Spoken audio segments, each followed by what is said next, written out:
So hey guys, welcome back to the channel. This is the third part of the story, what if Naruto was born at the time of Sanins as an Uchiha? If you guys enjoy this what if and want more, comment down below to let me know. The comments on videos really help me out a lot. They motivate me to upload more frequently, so please do comment down below. Before I start, please do support for more awesome contents and leave a like and don't forget to subscribe to the channel. And share this video with your friends and also check out the descriptions and check out the playlists. With that out of the way, let's start. Hanahagakur no Sato. With the events of the previous day unknown to everyone but a select few who were considered worthy enough to be disclosed with such privy information. Even so, the village still held a solemn air within its usually bright midst. The reason being the news that had spread like wildfire among the entire population of the village hidden in the leaves. The substantial news being the untimely death of the head family of Konoha's most influential and powerful clan. Konoha Memorial Grounds. Almost the whole village, that is the shinobi half who had been allowed to step in here, had turned up and gathered for the funeral proceedings that were to take place in a few moments and offer their condolences to the duly deceased. The remaining Senju head family, consisting of just Mito, Tsunade, and a little Nawaki clutched in Mito's arms, stood up front with a few remaining members of their clan behind them. Naruto, along with Dai and Tsukumo stood aside and quite surprisingly had chosen to be with his friends rather than his clan, as was the custom followed throughout the decades.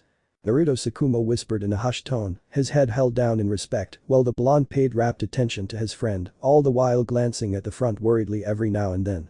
"Sensei isn't here," he whispered, getting a small nod from the blonde who had noticed it as well. "Abaramajai-chan isn't here as well," the blonde whispered his own musings, and Tsukumo nodded, already having seen the missing Senju clan head from the get-go. That was the strangest part, Tobirama himself not attending was really bugging the blonde quite a bit. Something big must have happened for their sensei and the Hokage himself being absent from such an important gathering. He had rushed almost instantly after scouring out a traditional jet black kimono to wear as soon as he had heard the news, with Tsukumo being his messenger. They all turned silent when Hiruzen walked up front to be the one who had volunteered to be the one who would pass out some last words for the fallen family. "Today we are all gathered here for the grievances of some people we all loved and cherished with all our hearts," his gravely sad voice rang in the empty grounds, while each head bowed down a little in respect for the two coffins in front of them that held the two lifeless bodies within its cold confines. "Today the earth had two gentle souls less. While the heavens hold two more. Deep within each of our hearts their memory is kept. Of ones we loved and whom we shall never forget. Their lives a beautiful memory. Their absence is a silent grief." Mito clutched the little boy held protectively in her arms even tighter, while doing all that she could to keep herself composed for her little children.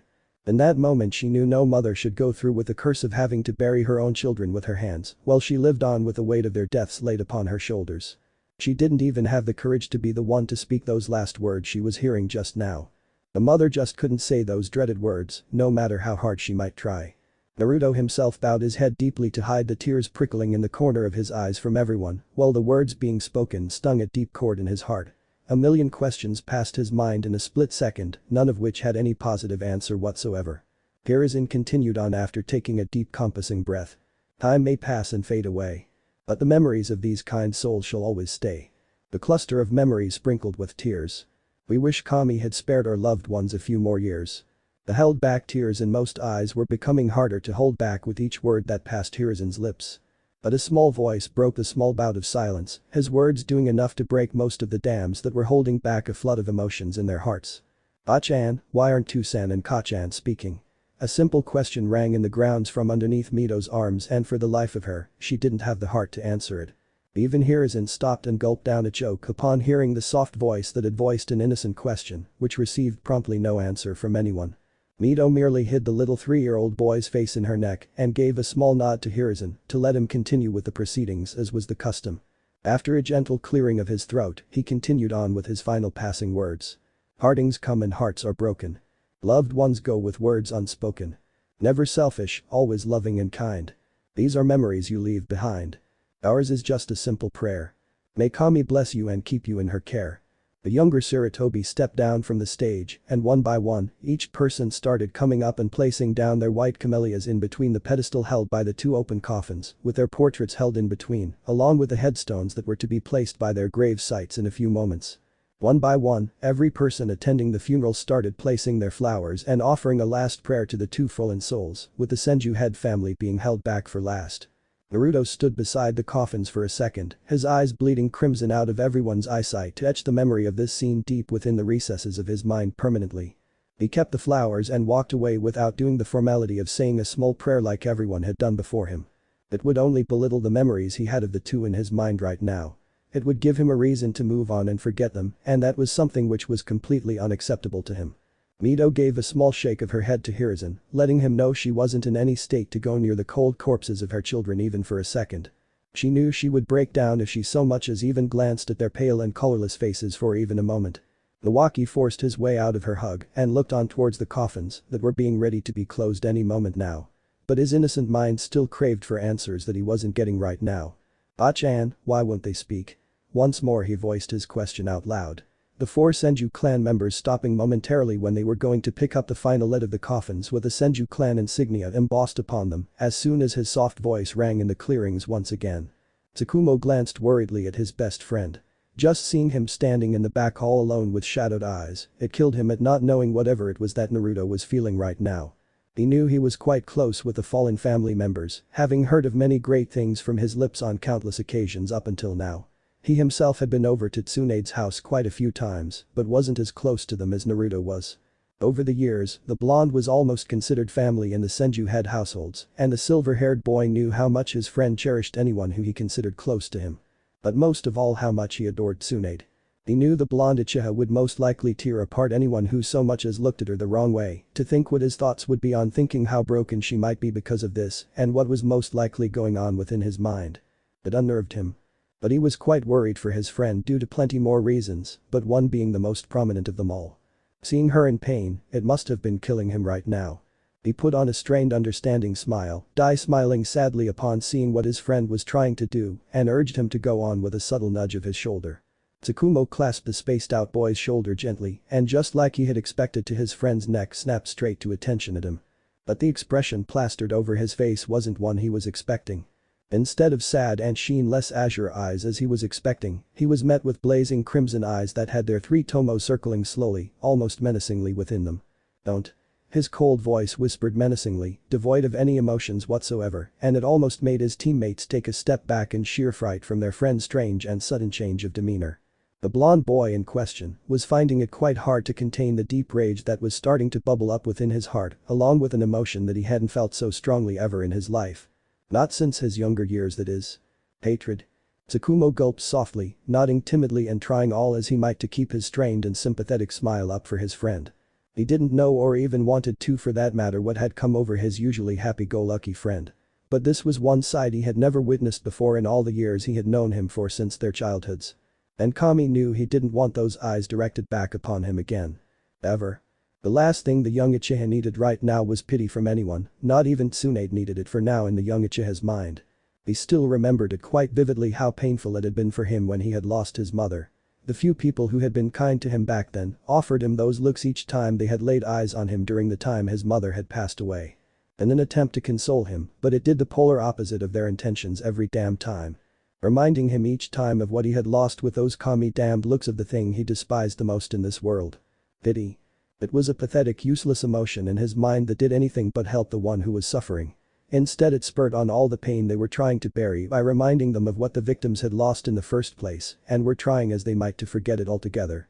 He clenched his lower jaw tightly seeing Mito's bitten lip from the back which was quite clear even from his scarce viewing angle of her due in part to his unconsciously activated sharingan.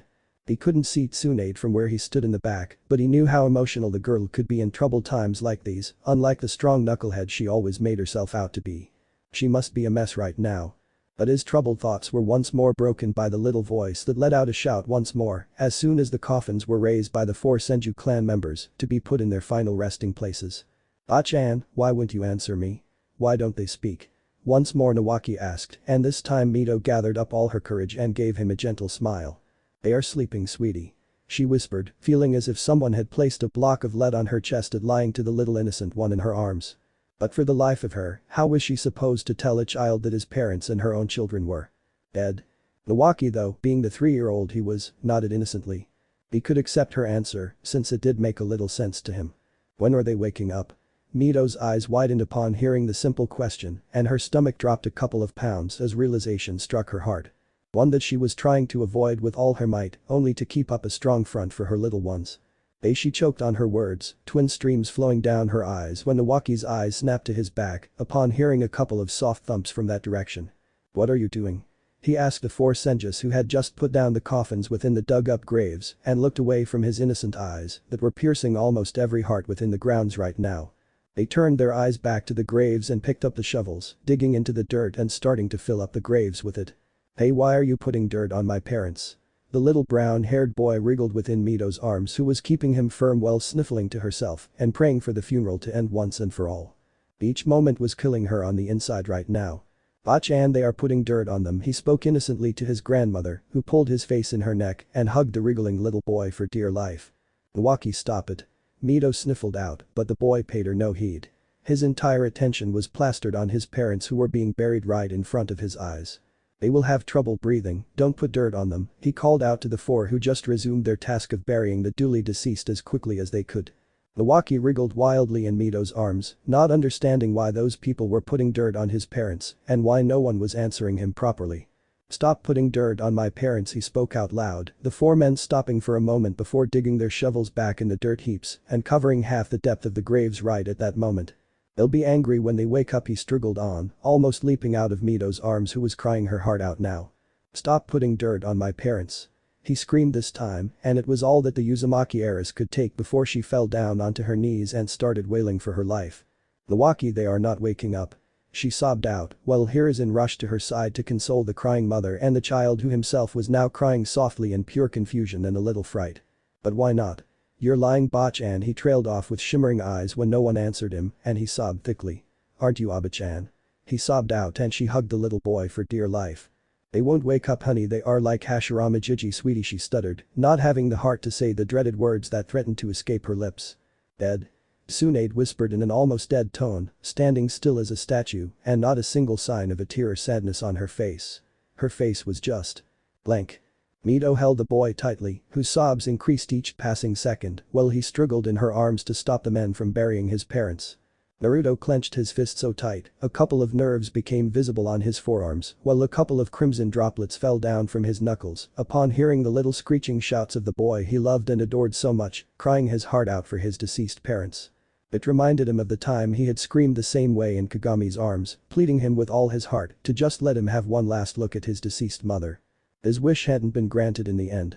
Everyone started gathering around Mito and Nawaki, consoling the two crying ones or the stone-still Tsunade, who was yet to show any signs of life on her face. Naruto didn't quite know how long he stood there, or if he was standing alone or with someone for that matter. His mind had just turned into a state of oblivion, and the only thing his mind registered was the soft sobbing sounds that came up front while he stared on lifelessly at the newly dug headstones in the graves, which became the only signs of their existence like many others before them. His mother being one of them. Several dark thoughts ran through his mind, the mindless bloodshed he had witnessed a few days being one of them. How fragile the human life really was. How much did its sudden disappearance affect several others who were connected to them? But most of all, why did they have to hurt her? A soft hand cupped his cheek, making his eyes snap up upon realizing the touch he had felt 1,000 times now, only to meet the bloodshot violet orbs of his grandmother in all but blood. She smiled sadly, seeing his eyes almost completely red. His sharingan making his iris scarlet while his sclera was matching it quite intently from the silent streams of tears he was unknowingly letting free out of his control. She was still holding Nawaki in her arms while his cheek rested upon her shoulder. The little boy, who had fallen unconscious from all his crying, made the young Uchiha realize it must have been at least 2 hours since he had been standing there, completely zoned out of his wits. Small memories of his friends leaving him to go with their families while he had nodded lifelessly only now registering in his mind. Mito knew he was quite close to her deceased children, not quite as close as he was to her or Tabarama, but close enough. It came as no shock to her that he was hurting too, but she knew he could handle it for now. It was Tsunade who had her truly scared out of her wits. The girl was silent as a mute ever since this morning and was only nodding with no signs of crying anywhere near in sight and was staring lifelessly at the graves with no emotions whatsoever. And she knew the only person who could get her to let it all out right now was standing right in front of her very eyes. She wrapped her free arm around Naruto and pulled him in a warm comforting hug, running her fingers in his silky hair and kissed his head softly.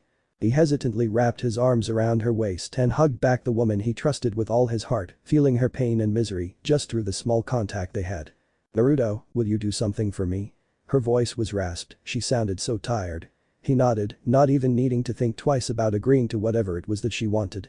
I'm going to go and take Nawaki home, then head on home after I've done some work back at the hospital. He wanted to argue, tell her to go home and rest, but digressed for now and stayed silent in her gentle embrace. Take care of Tsunade for me, will you? Can you do that for me? Her voice so gentle, like always she could make him do anything she pleased with just a few words in her ever melodic and elegant voice.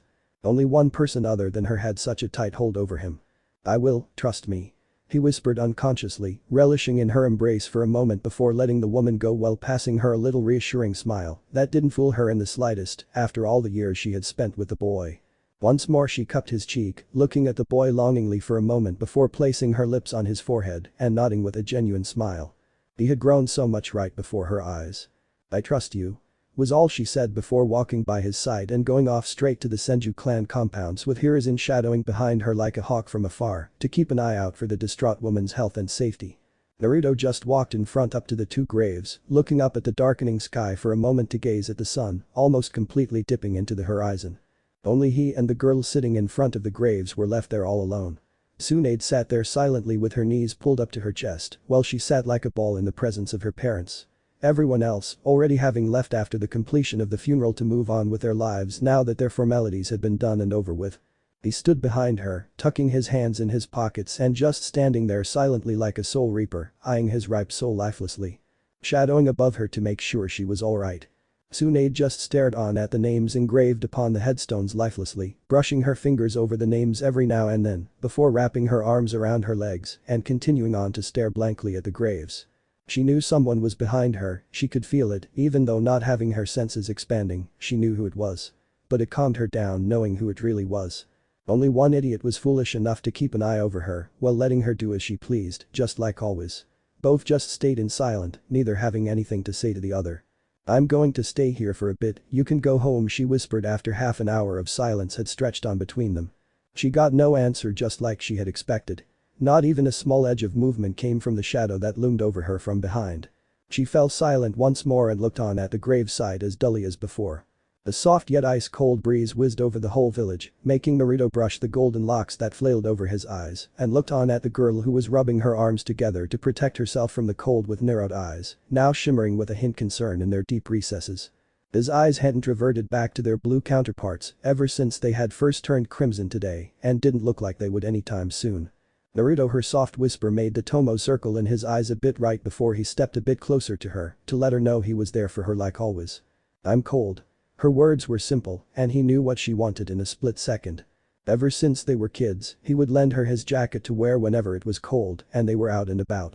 Never caring how he felt himself, masking his own frigid state to show her he could make do so as to not make her feel bad about taking advantage of him. He personally could take care of himself as long as she was alright. Lisa had always teased him as being her personal talking ball of blanket after all. He shook those depressing thoughts off and just stood there for a moment, yet after a deep thought he found there was nothing he could do. He was wearing a black kimono shirt as was the custom for funerals, so he didn't have his jacket on him. He would have to leave her alone to go get it for her. Tsunade herself knew he wasn't wearing one, she just wanted to be alone for a little longer with her parents. But he didn't have to stay here for her and torture himself just for her sake, he could go home and get himself a jacket and something to eat while he was at it. Her thoughts trailed off when a pair of arms snaked around her stomach from behind, pulling her back between a pair of legs and a firm chest supported her back in a snuggly embrace. The young Uchiha's chin rested upon her shoulder while he held her protectively in his arms, away from the cold breeze blowing around them. He couldn't leave her alone now. He just couldn't leave her when she needed him the most. Tsunade actually let her lips curl upwards and smiled softly, all the while hiding the lower half of her face in her thighs. He wasn't the warmest person to hug in the world, actually he wasn't as warm as she was.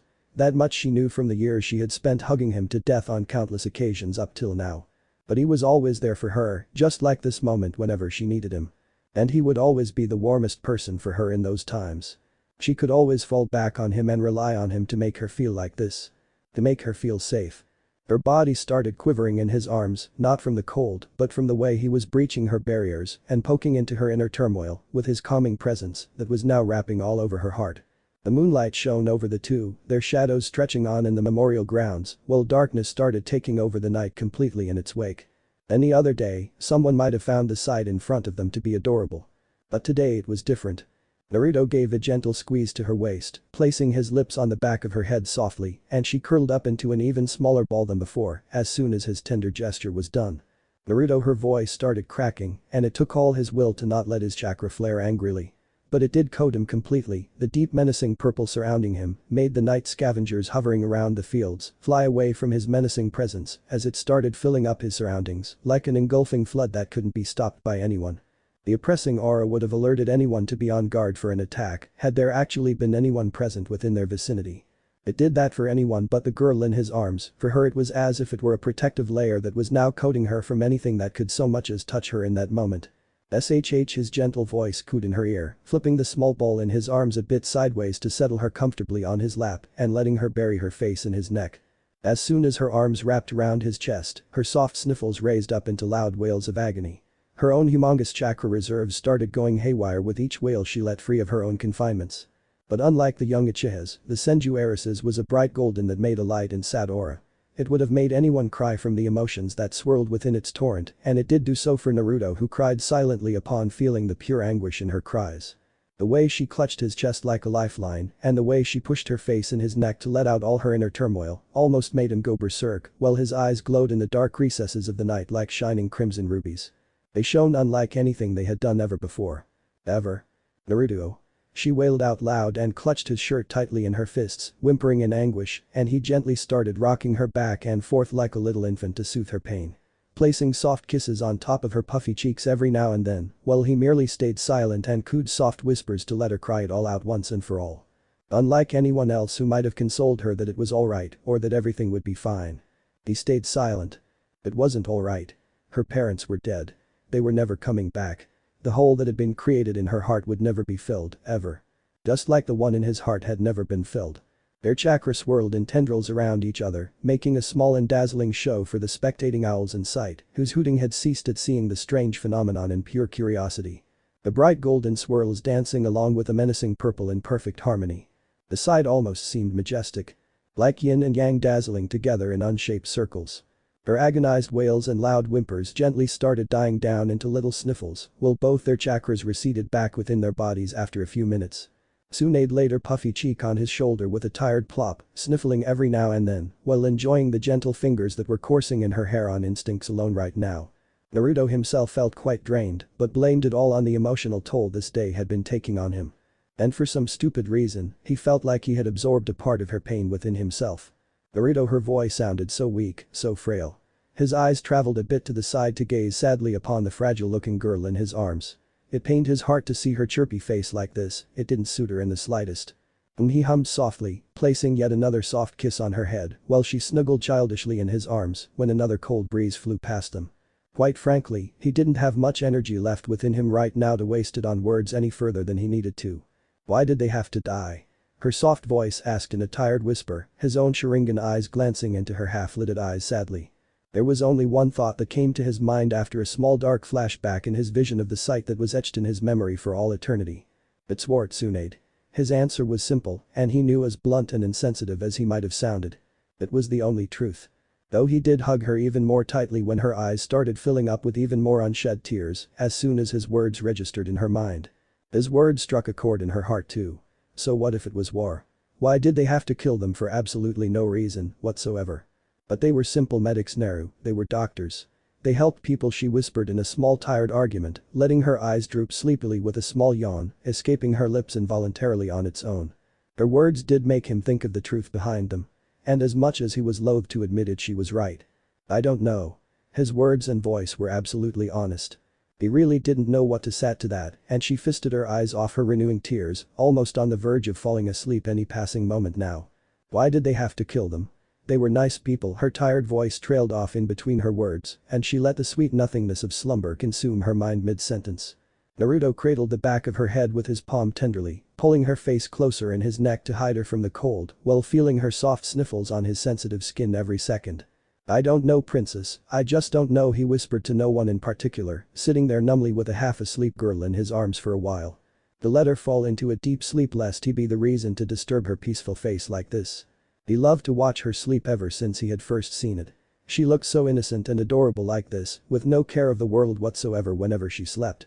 No matter what, she always slept like a log in his arms. He scooped the girl up in his arms bridal style when he felt her breaths evening out completely and disappeared into the darkness of the night. He needed to take her to his house and tuck her in a comfortable bed. The two needed some sleep and would most probably skip out dinner tonight. Meanwhile at the Konoha hospital. "What's the status?" a shinobi asked, his face covered with a white surgical mask, while his hands held a pair of scissors and tongs in each of them respectively. He was wearing a pure white overcoat covering his chunin dress underneath, but upon realizing the situation, he let out a weary sigh of exhaustion. "We've done all that we could. Lord Tobirama is stable for now, but the rest is out of our abilities," a nurse answered him tiredly herself. The chief medic looked undefeated at the two patients lying on the stretchers in front of him. The most high-profile ones he had ever had the privilege of treating in his short career, mind you. "We must make haste. Where is Mito-sama? Isn't she here yet?" he asked. The small medical team circled around the two in haste and impatience, but got no response from any of them. As if on cue to his words, the doors to the operating chambers opened all of a sudden. The Uzumaki heiress, still clad in her ceremonial black robes, walked in with tired bloodshot eyes, and her face lacked every ounce of its usual charm or glowing gracing it usually held, like everyone was used to seeing each time. Her soft steps being the only sounds in the awfully quiet chambers apart from the small beeping the machines were letting out, attached to almost every part of the two patients lying lifelessly on their operating beds.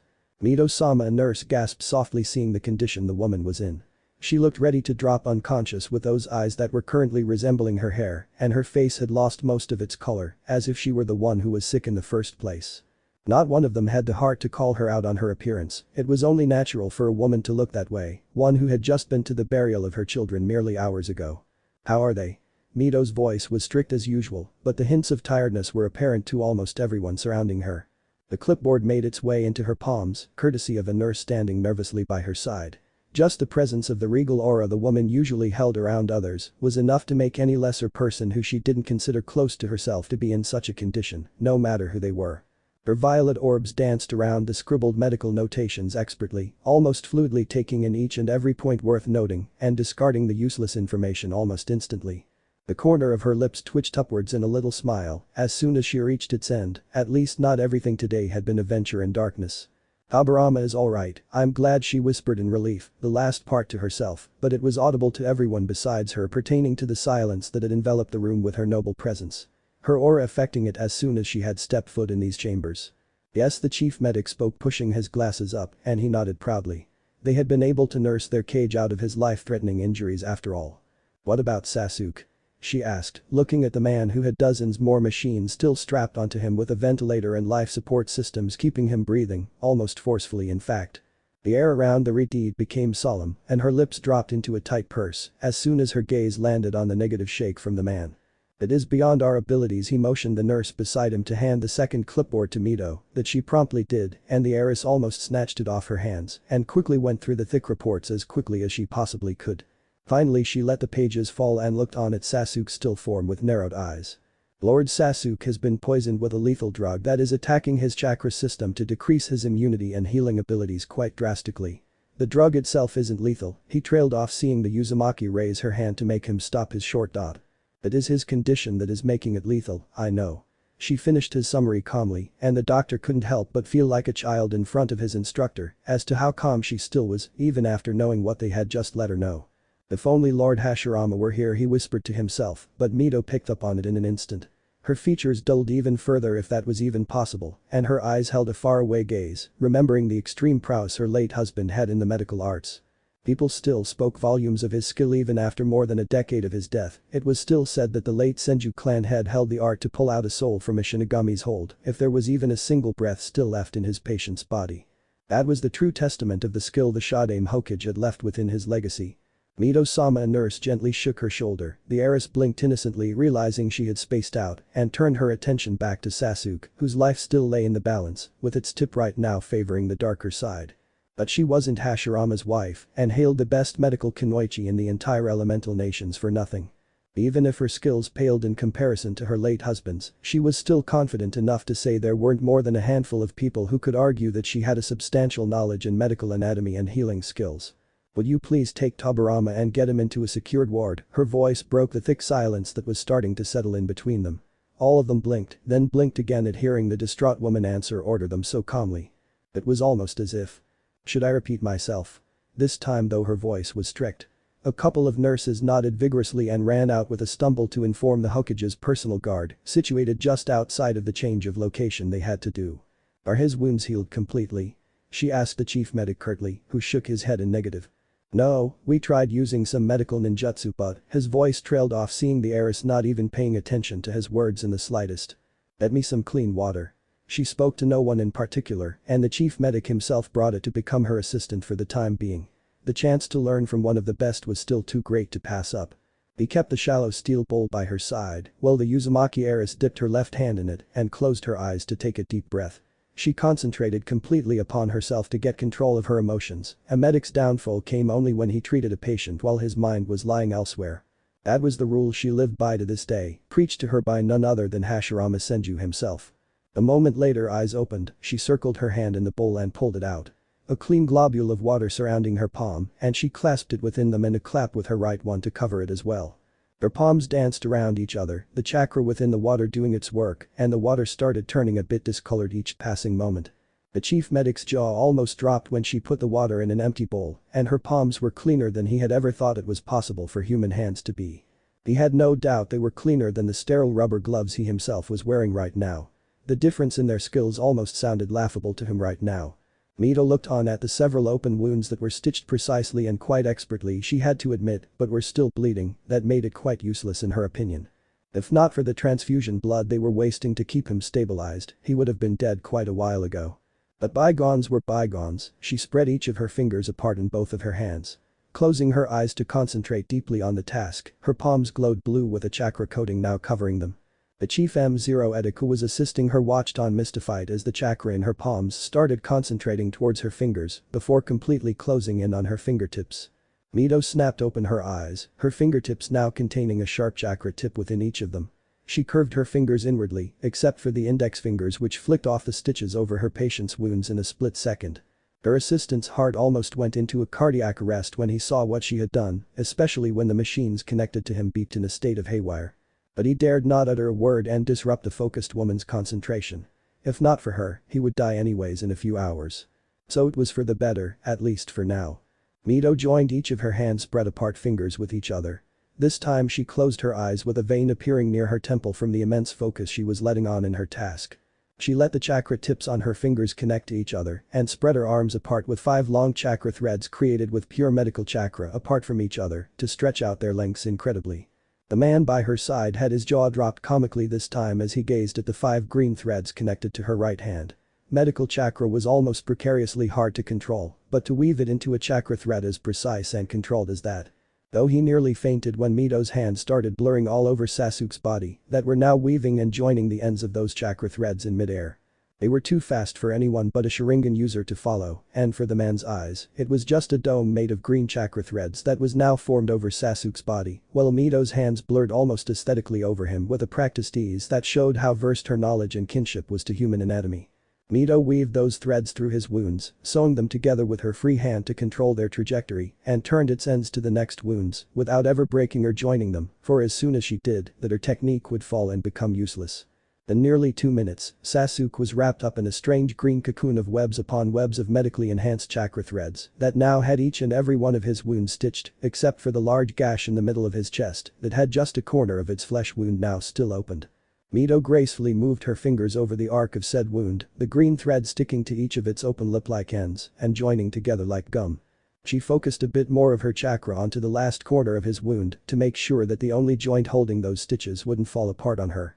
She broke of her hands from the chakra threads a moment later, her face now shining with sweat, while she felt even her legendary reserves now down to nearly complete depletion. The reason being, she didn't have the necessary control to perform this technique due to her status as a Jinchuriki. But she did compensate for that fact by wasting almost 90% of the chakra she expended into thin air, while using the remaining yet controlled 10% for the technique to be executed. The assistant by her side caught the woman almost on instinct when she started falling sideways, while feeling a bit lightheaded now that the pressure was over her and her patient was now safe. "My lady, are you alright?" the man asked her worriedly, she merely smiled with half-lidded eyes and nodded. Balancing herself back up, she waved the man off to tell him she was fine and dandy, just a bit tired from that magical-looking technique. He will be alright now, those chakra threads will hold the stitches as if it were his own skin for at least a week. She whispered, the man handing her a wet towel to let her wipe her face that she did take gratefully. It was amazing, almost unbelievable that stitches made of chakra existed without even a single joint. He had never seen such an incredible technique in his life. With a week without having to worry about the stitches, they could hook the man up with a permanent fill of glucose to flush out the poison from his system naturally without any complications whatsoever. Keep him on glucose, she whispered and clutched her head that now spun like a top. The man by her side caught her shoulders and seated the woman on a chair to let her regain her senses. He now saw the toll that had to be paid for such an incredible technique. To think that the most powerful of uzumakis had been drained dry off her chakra in mere minutes, it would probably kill off any normal person in a couple of seconds before they had even activated the technique. This was why he had never seen the technique or even heard of it ever before, he realized. And the testament to her skills came from the fact that she had stitched up everything with a practically blind eyesight. So fast were her stitches that her eyes couldn't have possibly followed those movements, being a woman who didn't possess the Uchiha's legendary visual prowess. So the only possibility it left were her instincts. The fact that she had laid out thousands of micro stitches in a couple of minutes would have been laughable if not for the fact that he had witnessed the amazing phenomenon firsthand with his own two eyes. But he gave her shoulders a squeeze to tell her they could handle it from now on. The woman was still trying to instruct them, being half unconscious herself. It showed the utter determination her clan itself was famous for throughout the elemental nations. Listen to me, she rasped out, her vision giving her black dots, and she knew she would pass out any moment now. But she had to let these fools know what to do lest they lost Sasuke for good by being careless. Keep him on life support, she whispered, and he was quite confused at her words since they were unnecessary but listened on silently at her instructions. His mind isn't responding to pain, his nerves were still during the surgery. Extreme blood loss reason, keep him in intensive care. He'll be coma, she whispered incoherently before her eyes rolled back and the man supported her gently on the chair with a smile. The woman really was amazing, to think she was actually analyzing him due to not being able to see her stitches and not let that time go to waste was actually the mark of a crazy yet pure genius in the field of medical sciences. He chuckled, realizing his own words lacking any hints of humor, and went out to get the ICU cleared up and ready for Sasuke to inhabit. And let one of Hokage's personal guard carry her back home to let her have a plentiful sleep that she would no doubt want with her children at home right now. She deserved it after all she had been through within the matter of a few past hours after all. Next morning. Hanahagakure no Sado. Uchiha clan compounds. The sun dazzled quite vibrantly over the village this fine morning. As if attempting to lift up the sorrows that had settled over the village's residents yesterday. Its brightly rays peered in through the windows of the house, the same house that our two favorite blondes resided within. Moaned a female voice, clutching the stump-like thing squeezed over her chest even more tightly than before. Her slightly rosy cheek nuzzled itself into the warm and soft thing that was enhancing her usually deep sleep even deeper than before. Though her eyes did squint a bit, remembering that she didn't quite recall having slept in such a comfy place before her senses had dulled. But she shrugged it off, she was enjoying her nap too much to care right now. She moaned yet again, this time with a small frown marring her face. The soft thing beneath her cheek was wriggling, and she didn't like the disturbance one bit. Yet again she smiled when that firm stump-like thing within her grasp stopped moving and her breathing softened into little purrs. Her eyebrows squinted yet again. This time in pure annoyance upon hearing the offending voice that threatened to disturb her slumber. Go away. Her hand pushed down whatever furry thing was trying to poke her face. She smiled proudly when she heard a soft thump followed by a hurt mule. That would tell them to disturb her sleep. She made herself comfortable but let a sudden giggle escape her lips out of nowhere. Something wet and soft was tickling her hand dangling by the edge of the bed now. Stop it, her soft whisper pleaded with a giggle, trying to brush off those tickling touches with gentle nudges here and there. Finally, she had enough. Her honey golden orbs snapped open with a squint, trying to focus themselves into the new lighting conditions with some blinks. Kiara? Her sleepy voice asked in question. The brown slitted eyes in front of her face blinked innocently, prompting her to return the gesture almost instantly. Her eyes traveled a bit to the side, looking on at the chin that rested near her pillow side in a pretty awkward sleeping position. Naruto sat on the floor by her bed. She knew she was in his guest room, the rest of them had traditional futons, with this being the only modern room along with a living room downstairs in the entire estates. She knew its layout by heart now, but a soft smile broke on her face, seeing her friend sleep soundly by her side just for her sake. She could guess what must have happened. He must have taken her here to tuck her in, but she had most probably caught onto his arm in her sleep. And like always, her little baka hadn't tried to wriggle it off her grip, inhumanely strong, unknown to herself, or threatened to wake her up in any which way. He must have just sat by her side, watching her sleep until pure exhaustion claimed him too. Idiot, she mumbled softly, her lip chewing on itself nervously.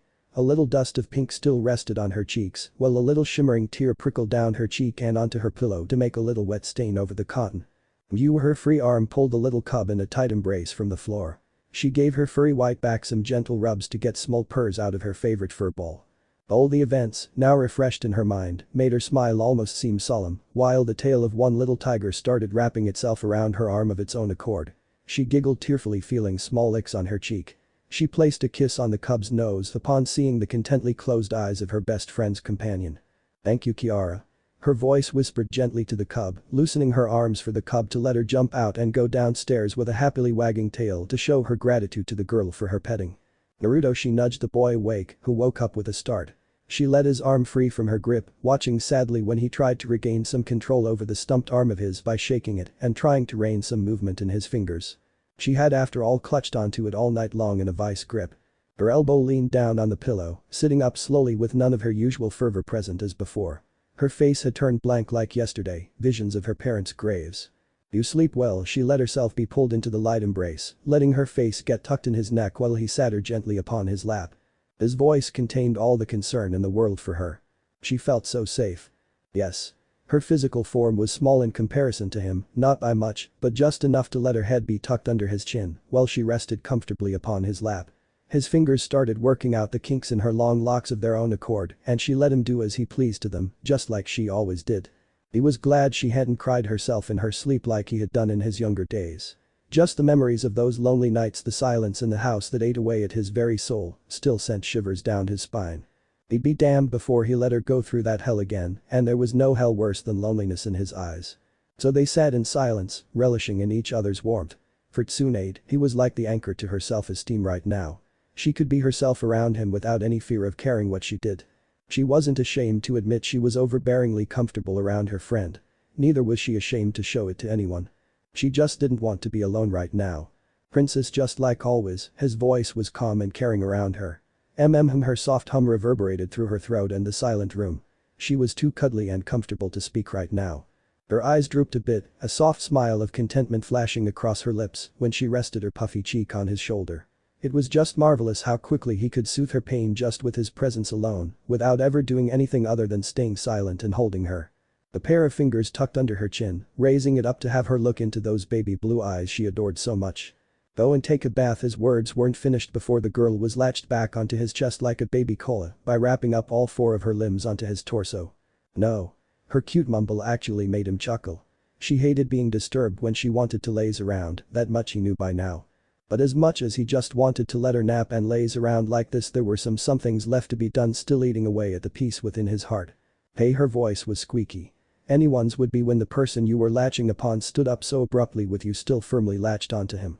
"Naruto," she glowered, though scrunched up her face when he placed a peck on her nose and tried to shy away from his nose, poking the nape of her lips ticklishly. "Stop it." She giggled out loud, not realizing when he had entered through a door. Tsutsu, barely above a whisper, his words registered in her ears. She hated that name with all her heart. It didn't help that he always referred to her in that context whenever she was like this. It made her feel like an infant of sorts. "Don't call me that." It was almost a whine. Her soft voice was nearly adorable when coupled with the face she made when she snuggled her face childishly in his neck. He petted her loose hair, which she quite enjoyed, mind you, if her soft whimpers were any indication.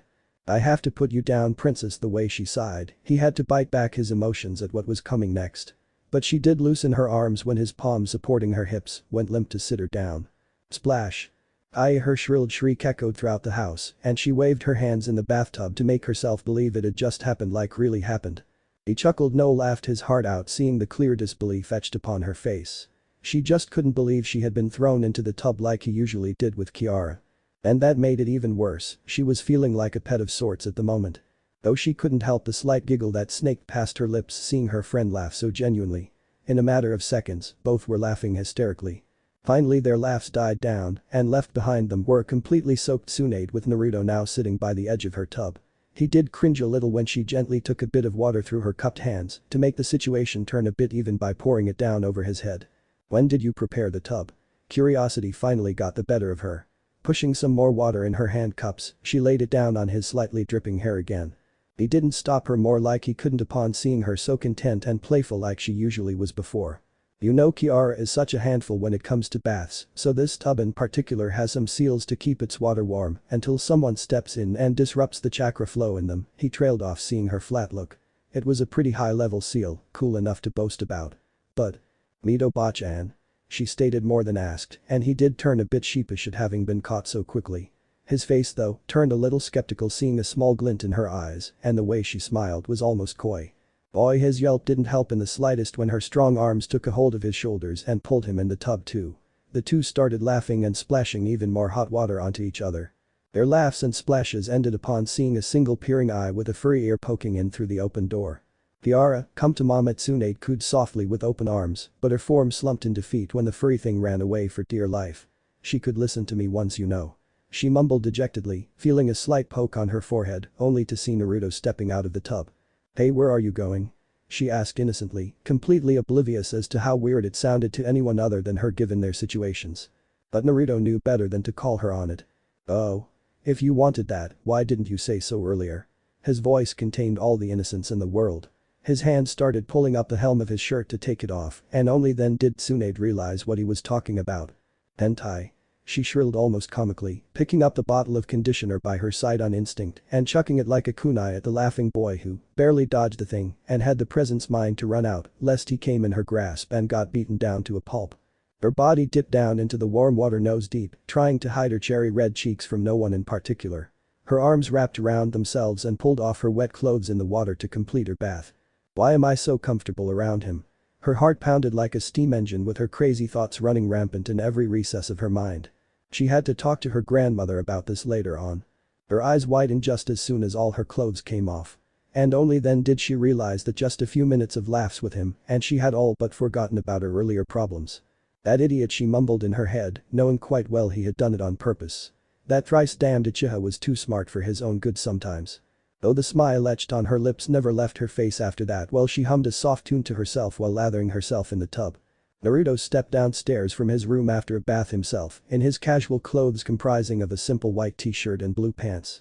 The shirt was emblazoned with a small clan symbol on the back of his neck, with that being the only embroidery upon the pristine fabric of said garment. He blinked just as soon as he made the last step down upon hearing the knock at the main door. As far as he could think, there was no one who would visit him this early on in the morning. Though he shrugged and went on to open the door anyways. Yo. A happy voice chirped up from the other side of the door, and the young Uchiha was quite surprised seeing these unexpected guests. Jiraiya? Orochimaru? He asked out loud, only serving to make the white-haired boy grin even more, while the other was as blank as ever. What are you guys doing here? He couldn't even think about manners right now. The two were never really that close of friends to him as they were acquaintances, with Tsunade being their moderator of sorts. We were worried about Tsunade, you know, so we went to her house, but it was empty. Even her grandmother's house was barren, so we asked around and everyone said to look here, and well, Jiraiya explained jovially, getting a nod from Naruto, who turned to look at the yellow-eyed boy. Who, in his honest opinion, didn't look like he wanted to be here in the first place. He dragged me here. Orochimaru's voice seemed almost annoyed, and a look of realization washed upon the blonde who nodded innocently. Tsunade had a tendency to do that with him quite a lot too, so he could reminisce with the boy. Ah, well, come on in. She's here. He stepped aside and motioned them in before closing the door. The two did look around the palace-looking house in slight awe. Even Jiraiya put his sandals nicely with just the calming aura the house seemed to radiate. It almost seemed as if the house was alive in his opinion. I guess you haven't had breakfast, Naruto asked out loud, and the two boys blinked and broke out of their stupors before following him in like lost puppies. No, we're fine. We haven't, we'll take you up on that offer, Naruto-san. Orochimaru's curt voice cut in through Jiraiya's own, who glowered down at his teammate heatedly. Well, so much for being formal, he thought, hearing the blonde boy laugh in front of him. That's great, have a seat. Both boys sat on the dining table while their host got on to work with their breakfasts. So where's Flat Chow? Jiraiya rubbed his ankle and glared down at Orochimaru, who narrowed his own eyes back. I mean Tsunade. He finally finished with an irritated grunt. She's taking a bath. Naruto simply spoke, not seeing the strange grin Jiraiya had upon hearing that. Naruto, can I take a look around your house?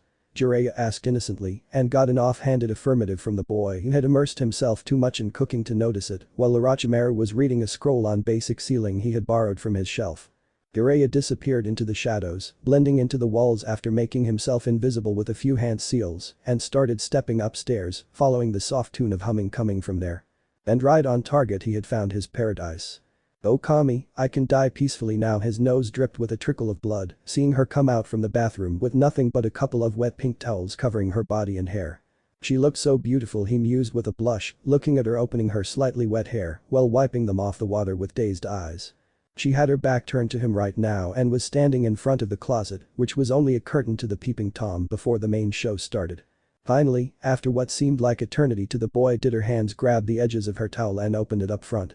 His mouth opened slightly with an even thicker nosebleed. He was just about to watch the doors of paradise open right in front of him. As soon as she would turn Okami, he felt like fainting. Tsunade stopped just shy from letting her towel drop. She felt quite strange. As if she was being watched. She molded a little of her chakra, just enough to let her senses cover the confines of the room. She smiled upon finding an all too familiar chakra source standing just behind her and wrapped up her towel back again. "Enjoy the show, Jiraiya?" she asked sweetly, a bit too sweetly in fact. His dazed state broke when she snapped her eyes back straight onto an empty corner of the room, her eyes narrowed quite dangerously over it. Jiraiya only managed to break out of his perverted reverie upon him when he felt his senses tingle as soon as the insane bloodlust had taken over the room. He did gulp audibly, seeing her look straight towards him that way like she was about to kill him. And cracked her knuckles loudly to emphasize her point. But what did increase his panic exponentially was her smile. It was sweet too sweet, and let's just say he had a feeling of foreboding at what was about to come. Tsunade, he did the intelligent thing and dropped his transparency technique to come in her eyesight. To not aggravate her any further than he already might have, his palms flailed out in front of him almost helplessly and pleadingly in fact. "We can talk about this slight misunderstanding." He tried to reason with her and be the intelligent one here. Not like she cared anyways. "We'll talk once more." It sent shivers down his spine, seeing that awfully sweet smile, coupled with her matching voice, while she walked nearer and nearer slowly almost like a stalking predator coming for his prey. "Once I'm done with you, that is." And just like that, a shadow loomed over his form while he awaited his pending doom. AHHH. Both Naruto, who was working on the final touches over the prepared plate, and Orochimaru, who looked up from his scroll, blinked in unison upon hearing the blood-curdling scream that came from upstairs. "Wasn't that Jiraiya?" Naruto couldn't help but ask, and Orochimaru's tired sigh did help to confirm and confuse the boy at the same time. Curiosity finally got the better of him, and he stepped out to have a look with the snake-eyed boy in tow behind him. Maybe Jiraiya had fallen in the bathroom and maybe even gotten injured. Were Naruto's thoughts. Orochimaru's thoughts were, on the other hand, much too close to reality. He had a good idea as to what could have occurred given what he knew of his teammate over the past few months. And needless to say, he would be embarrassed quite a lot before being barred entry into a new place again like he had been privy to countless times before, courtesy of his teammate. The one and only Jiraiya. The scene was clearly one Naruto wasn't expecting. Orochimaru was. And he was right on the mark like always. Standing over a beaten and bruised lump of flesh that Naruto recognized to be Jiraiya was Tsunade with a slight cock of her hips, still clad in only a wet towel to cover her now dried body. The expression on her face was one of annoyance and irritation, but it changed quite quickly when she turned to her two other guests. Her own golden orbs met azure ones, staring into each other for a moment before her eyes widened. A rosy blush flashed over her cheeks while she averted her eyes from his intense stare, her heart picking up its pace considerably each passing moment. She rubbed her right arm with her left palm to cover herself a bit more and tried to look at anywhere but those piercing eyes staring straight onto her face. "He peeped on me," she mumbled in a whisper as if she was the one who had committed the act. And Orochimaru's slender eyebrow raised in amusement at seeing this new side of his female teammate. Needless to say, this was one side he hadn't seen until now, though it certainly was amusing. Tsunade felt so embarrassed from Naruto's stare, she felt as if she would faint any moment now when he started walking near her.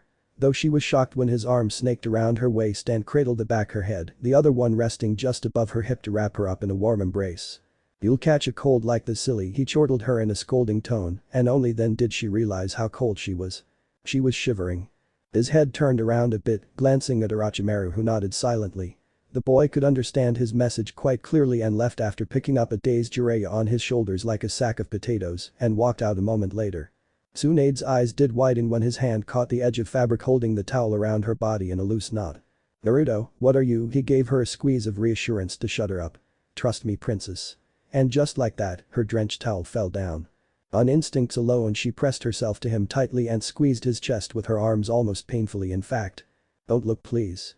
she whispered, her eyes clenched tightly to stop the incoming flow of tears that threatened to fall free any passing moment. She felt so self-conscious right now, how much more embarrassing could it get? Naruto's hands caught the hem of his own shirt and raised it up slowly to let it come over his head and turned it forward to cover her head. His hands took a hold of hers to tuck in her arms in the sleeves, and she didn't even realize when he had taken it off completely and pulled down the garment over her head with a soft plop and let it fall halfway down her thighs. Tsunade finally peeked out from her embrace, blinking down at him with teary eyes, and smiled a bit childishly, feeling him brush her cheek with his finger to wipe off her tears, without making her realize she was crying in the first place. He failed miserably at that. She tiptoed on her toes, raising herself to meet his height, and pressed her lips on his cheek tightly in an innocent and grateful kiss for everything he did for her. Never once asking for anything in return. Her face hid itself in his neck before he could see her blushing face, all the time smiling and crying like crazy. What she was crying for? She didn't know, but she was. And by Kami did it feel right. Don't tell anyone. Her soft and honest mumble only served to prompt out one reaction from the blonde boy. A small wave of nostalgia hit him at having heard the same thing countless from her lips over the years, and he did the only thing he could think of in that moment, while placing a soft kiss on the top of her head. He laughed his heart out. Meanwhile at the council chambers of the village hidden in the leaves. The whole council, having gathered in a haste as soon as the funeral proceedings were now completely out of the way, decided to get back onto business. And the business, as it was so called, was a complete and utter mess. The entire village's infrastructure laid down by Tobirama was in a state of turmoil. The man himself was in the hospital, for which there was no information as to what had occurred in a simple peace talk he had went to have with the Raikage regarding the small skirmishes near their borders.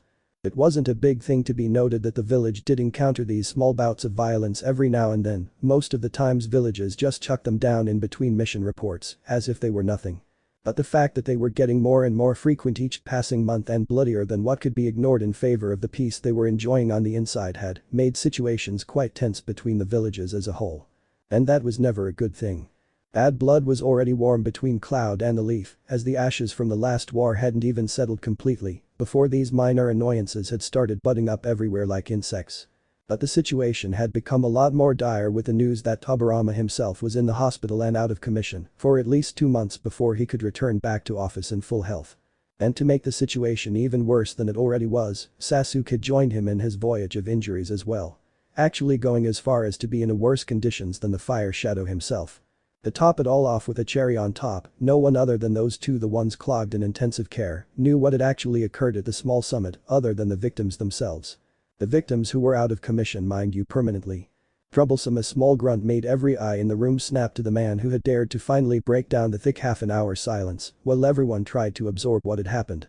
We forgot that Misa and Roku were found dead, with their bodies returned almost suspiciously back to us by an unknown source, none other than the Nara clan had pointed out to everyone else. And just like that, silence reigned supreme once more. It was far too much of a coincidence for the Senju clan head to be injured at a supposed peace summit while his family was returned dead at the same damn time. Has there been any word from the Cloud? The Hyuga clan head asked the others curtly to make some sense out of this web of confusion. But all he got was the expected negative shake of heads from everyone. No, surprisingly, the Uchiha clan head decided to speak up and take an active part in the village affairs for once. They are keeping tight-lipped for any and all information regarding their own Raikage and what actually occurred at the peace summit. He answered and got a nod from the Hyuga, who let out a weary sigh of exhaustion. We can assume then that they are in the same boat as us then? Daichi Akimichi asked, getting a silent nod from the Yamanaka clan head sitting by his side at the U-shaped table, reserved only for the clan heads, and the Hokage himself, who reserved the now vacant Senju clan seat at the same time. Then I guess it can be assumed that there was a preemptive attack on the summit, with both cages unable to come unscathed out of it. The lazy statement of the Nara clan head got him looks that clearly said only one thing from each and every clan head in the room. The look that said, "Are you stupid?" glared down at him from each and every damn direction. It was almost laughable that someone would try and attack a summit with at least 4 cage-level shinobi present in one location. The cages weren't a title handed out to everyone, they were called that for a reason. It is quite plausible though, the Hyuga clan head chimed in once more, getting weird looks from all around him at the sheer stupidity of that statement. I mean, the resentment Kamagakure holds against the Shodai Hokage isn't unknown to anyone. He did after all kill their beloved Raikage, while Tobirama-sama held off the rest of his forces from aiding or interfering with their little fight. He goaded on undeterred. And just like that, the council broke into a complete state of chaos. Each and every clan head started drawing on several assumptions and guesses of their own, or what actions must be taken. But just like Tobirama had expected to when he had handed over his powers to them, they couldn't come to even a single point that all of them agreed upon to have some sort of countermeasures prepared for any of their previous assumptions. The power he had handed to the council was virtually useless without a single mind to focus at all. Konoha Hospital. Reserved ward non-accessible to anyone but the people who had privy to it. Sasuke lay lifelessly on his bed, several machines hooked all over his motionless form. The only signs he displayed of even being alive was the slow rise and fall of his chest or the small mist he created within the oxygen mask covering his face. With each beep the machines made, it gave his companion sitting by his side, looking none too good for the wearer himself, the time to think of everything that had taken place in their lives in the span of just shy of a couple of weeks. His children who were his responsibility, the responsibility his dead brother had left him with, were now dead. He hadn't even been conscious while they were buried, not like he had the right to salvation by offering his condolences having been so powerless while they were tortured, maimed, and Kami knows what not in enemy hands for so many days. And now due to his rashness and utter foolishness, the contempt he felt at himself was almost palpable at the moment. All because of him, the only man who had stuck by his side all these years, the man who had looked after his back for countless battles and saved his life numerous times now, lay lifeless by his side. He himself was alright, all due to his Senju genes empowering his physical resistance to those toxins. But Sasuke hadn't had that privilege with him. Even with all his experience, the man could have done only so much. They were well past their primes after all. And by Kami did he know? Oh, he did know that if not for his chain-smoking friend, he would be 6 feet under right now. But this did give him the time to think. Each beep of those pulsing machines gave him a sign of remembrance of all that had taken place. To devise several presumptions about what had taken place and how those events could be twisted in the most glorified way possible so that they came out on top. Years of manipulating a complete village full of shinobi and being called a master manipulator throughout the elemental nations did add on to the fact. But the first thing that had made him a bit relieved was that they had come out of that hell alive and kicking.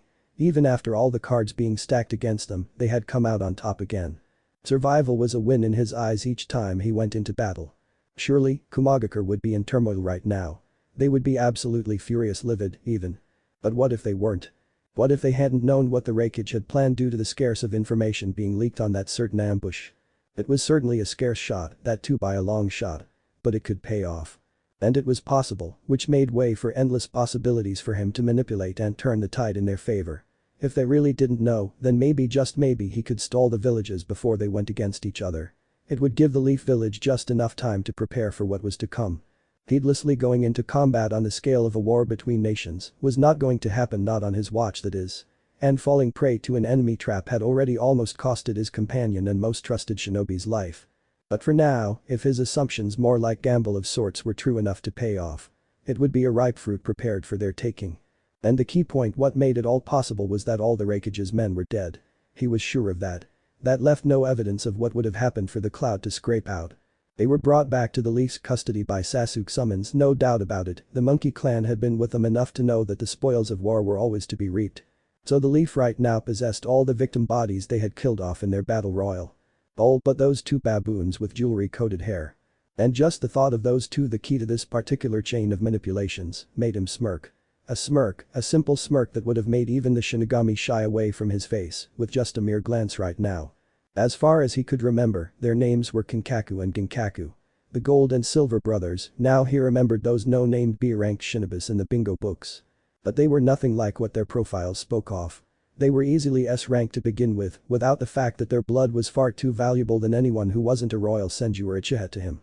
To think that the Reikage had kept those gems hidden from everyone in the world. And to do that, he would have had to keep their existences a secret from his own village too. For the fear of his own people leaking out the news of his trump cards wasn't something the Reikage would chance enough to take. And that is where lay the crack in their walls that he would exploit to its fullest potential to make a whole damn funnel out of it for the Leaf to invade. Now what would a cage do? No, scratch that. What would a village now with their cage MIA do in such a situation? The village whose cage had gone off to meet with another one at neutral grounds would surely send a missive to the Leaf for answers when everything they could investigate would finally come to a naught. It would come to a naught.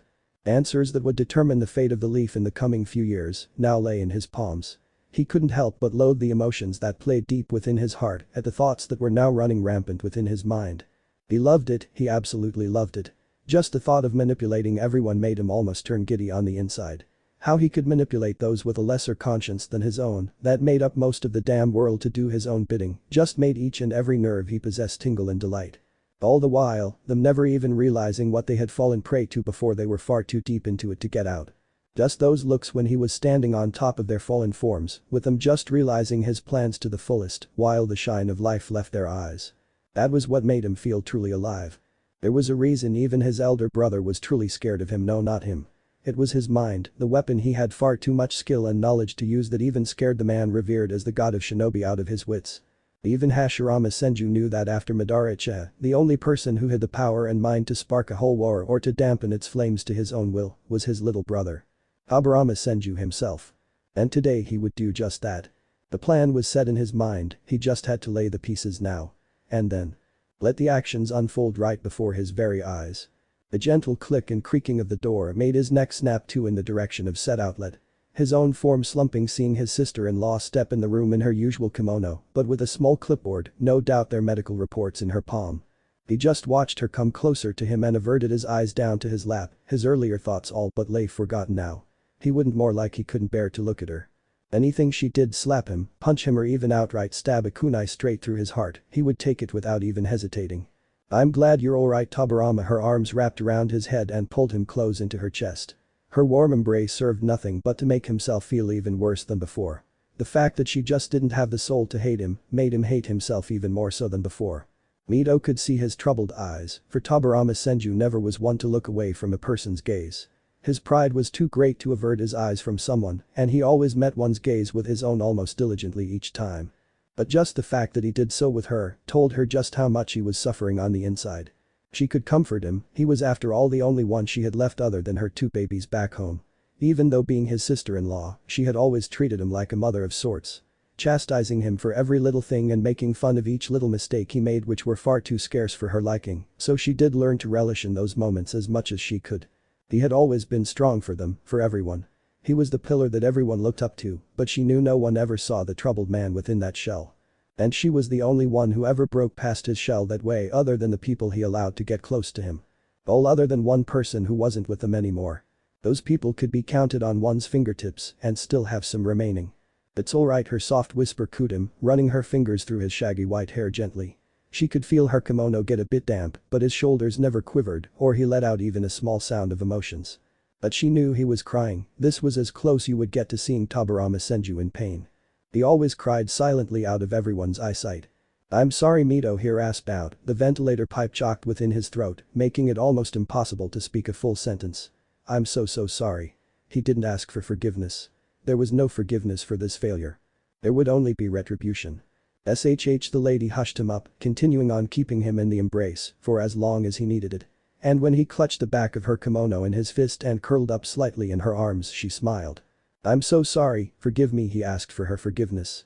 He needed it, the thought of his own family hating him was just too much to bear even for him.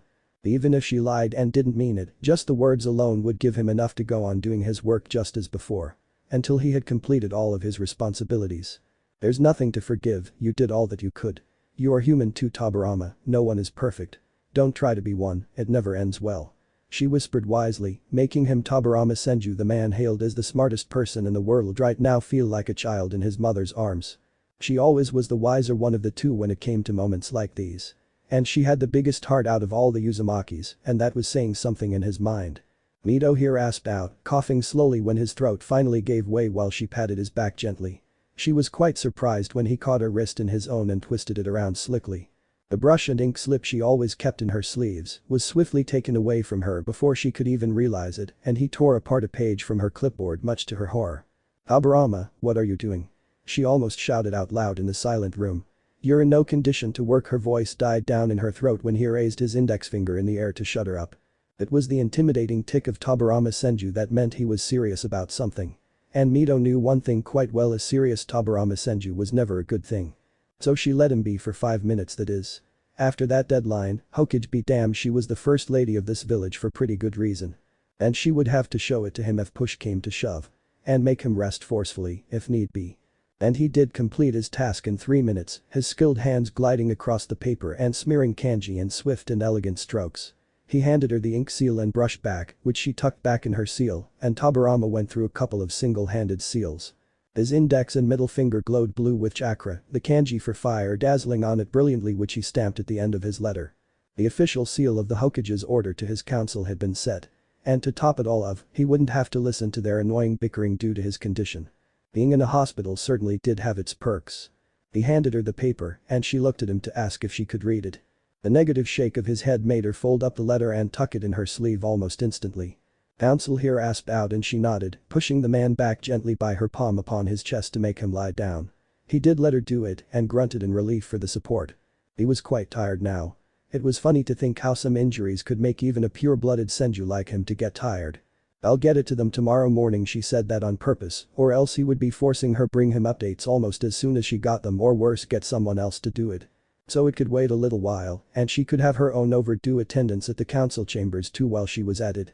He didn't have the energy left to argue with her and let his eyes droop for a nap while she stepped out. Leaving the room silent with nothing but soft breathing muffled by the beeping machines behind in her wake. Her tapping heels stepped out of the secured hospital wing before coming into the main lounge at the receptionist's desk and stepped out of the main doors of the building. Making her way for the gate, she stopped hearing an all too familiar voice call out to her from the front and breaking her out of her slightly troubled reverie. Outside the hospital. "Ba-chan." Mito looked on at the four people coming towards her from the gates, and she did smile seeing her little girl actually chirp back to life. Though her slender eyebrow did arch upwards in amusement seeing her attire. Her red skin-tight shorts were fine for a kunoichi her age or any girl her age to wear. It showed her how serious of a girl she was regarding her training and life. But her t-shirt was the point of her current interest. It was 2 sizes too big and was a bit loose on her neck that made it hobble left to right with each passing step the girl made.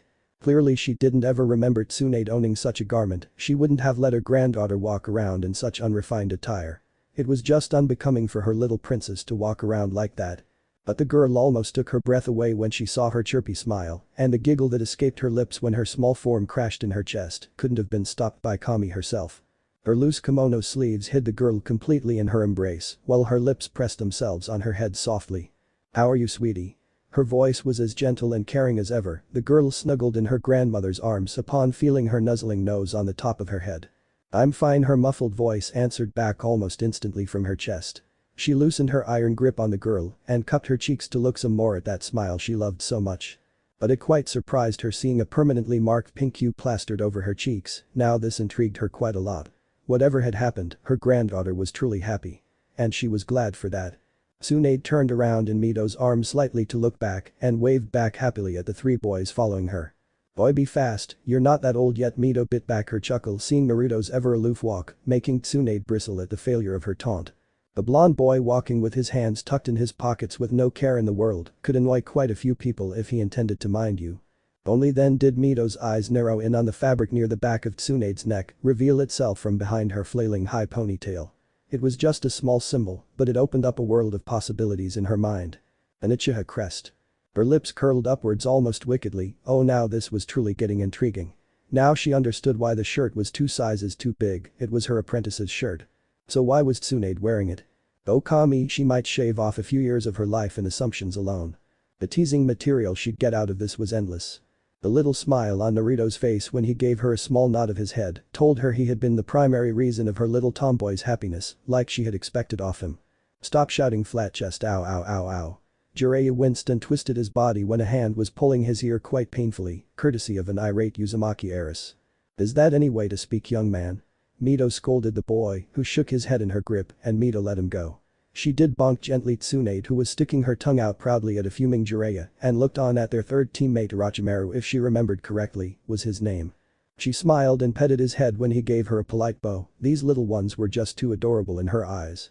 As adorable as shinobi could be, that is. "Naruto-san." Orochimaru's voice did surprise everyone, and Naruto looked at the boy in slight interest. He hadn't spoken much ever since he had first met him, so this was a surprise. "Can we have a spar if you don't mind?" The request surprised everyone, Mito included. "Jiraiya though? Hey, what's that supposed to mean? You never ask me that, am I not good enough for you?" The flat look that Orochimaru should have answered anyone, that is anyone other than Jiraiya. So the boy decided to answer it out loud and cut his musings short. "No." His simple answer didn't make Jiraiya as angry as Tsunade loud giggles did. He was becoming a fool in front of his own crush. Even Mito and Naruto were biting their lips and trying to stop their shaking shoulders from bursting out into laughter, seeing his fuming red face. It seemed as if steam would sprout out from his ears any moment now. "Why you damned bastard, ow ow ow ow, I'm sorry," he chanted on while his ear was being pulled painfully by Mito for another lesson in language. The boys these days, no manners, she sighed to herself. "Yeah sure, I don't mind. I could use a stretch myself." Naruto answered with a lazy shrug, stretching his back to work out its kinks from getting no training at all for 2 days straight. He could do with a spar and see what Orochimaru was made of at the same time. Both boys started walking out, while Jiraiya ran after them while shouting out profanities at them for ignoring him completely again. He was too far for Mito to punish lest she used her chains, so she let him go for now. "Hey, I'm coming too." Tsunade's word stopped abruptly when a palm clasped her shoulder firmly, courtesy of a smiling Mito who wasn't letting the girl go quite so soon. "Where do you think you're going, young lady?" The oblivious blink her girl gave her almost made Mito crush the girl in a tight hug and never let her go. "But them?" Tsunade asked more than said, and she became even more perturbed when Mito's arm snaked around her shoulders while her index finger patted the small embroidery on the back of her neck. Though her voice was rather amused, which further served to confuse the Senju princess even more so than before. "But we have much to talk about, sweetie, especially this shirt and the story behind it, my little Tsunade." The way all the blood rushed to her face while horror flashed in her eyes. And the way she sputtered out denials and incoherent mumbles made Mito laugh out loud, all the while pulling the girl with her to have a rather long cup of tea with her granddaughter. Needless to say, Tsunade just didn't have any respite that day. No day was as embarrassing as this one until that point in her life. Especially when a probing grandmother milked out all the details of that morning and teased her to no ends for it and would probably continue to do so for many days to come. Next morning. Hanahagakure no Sato. Council chambers. He can't be serious. Each pair of eyes in the room were as wide as saucers, disbelief etched on each of their faces. As if someone had just informed them that Madara Uchiha had suddenly risen up from his grave and was coming to enact his vengeance upon them for treating his grandson the way that they had. Yes, it really was that serious. A small sheet of paper scribbled with a few words, laying besides a small scroll kept to keep it company, was the current source for disbelief among all the room's residents. "I haven't seen," Tobirama joking in while putting a finger onto her chin, feigning all the conjured up innocence of the world. Mito quite enjoyed the looks of disbelief etched upon each of their faces. She wanted to play on a bit further, but matters were rather grave for her of all people to start acting childish all of a sudden. "But this? How? Well, why?" Finally rasped out a flabbergasted Hyuga clan head Hisatoshi Hyuga. Even the ever-stoic Hyuga clan head couldn't hide his shock at hearing more, like reading what their Hokage was ordering them to do. "He must have had his reasons, but rest assured he didn't deem it worthy enough for me to be made aware of. So, I am at as much of a blank as every last one of you." Mito's answer was curt, flowing with an eased and practiced precision that showed her title as an heiress and representative for her nation in the leaf wasn't one for show. She really was of a noble and honorable status and wasn't afraid to show it. That did hush up all the whispering and bickering council members, each of them realizing the woman wasn't one for patience today and wanted to see these orders carried out right now. "So let me get this straight," drawled out an acutely attentive Nara, which, as weird as it sounded, was certainly proving true today. Our Hokage, he did deem it worthy enough to remind her that he was their leader as a whole. And not someone who only they had to worry about, or herself alone for that matter. And Sarutobi Sasuke went to have some simple peace talks with Arakage at neutral grounds in the Land of Fire, as we were rightly informed of, just prior to the two's departure. He recited formally in the pin-drop silent environment each of them were seated within. Mito simply nodded, pulling a strand of her scarlet hair behind her ear to show she was listening as much as she didn't want to, she was. Each of the other clan heads were eyeing her with scrutiny to have some sort of reaction, even a little twitch of her ears to discern if her form would give away something to point out she knew something deeper than they did at the moment. The Nara clan head, Ensui Nara, as much as he wanted to believe he might have read something wrong in the letter, already knew he had far too sharp of a mind to have missed out on something. And the ever-noble and stoic face of Mito was actually serving to rile up his own nerves quite a bit in the present moment of time. He took a deep breath to make sure he really was going to say his Hokage's words out loud for the first time in this particular meeting. The two of them attended the summit with Lord Sasuke acting as his personal bodyguard, the only one, mind you. The suspicious tone in his last words wasn't lost to Mito, but she gave nothing away yet again, much to his and everyone's chagrin. Sasuke was one of their best, no doubt about that, but still something was fishy down here. Each of them could feel it within their gut. Well, the Raikage was there with a small contingent of his own jounins.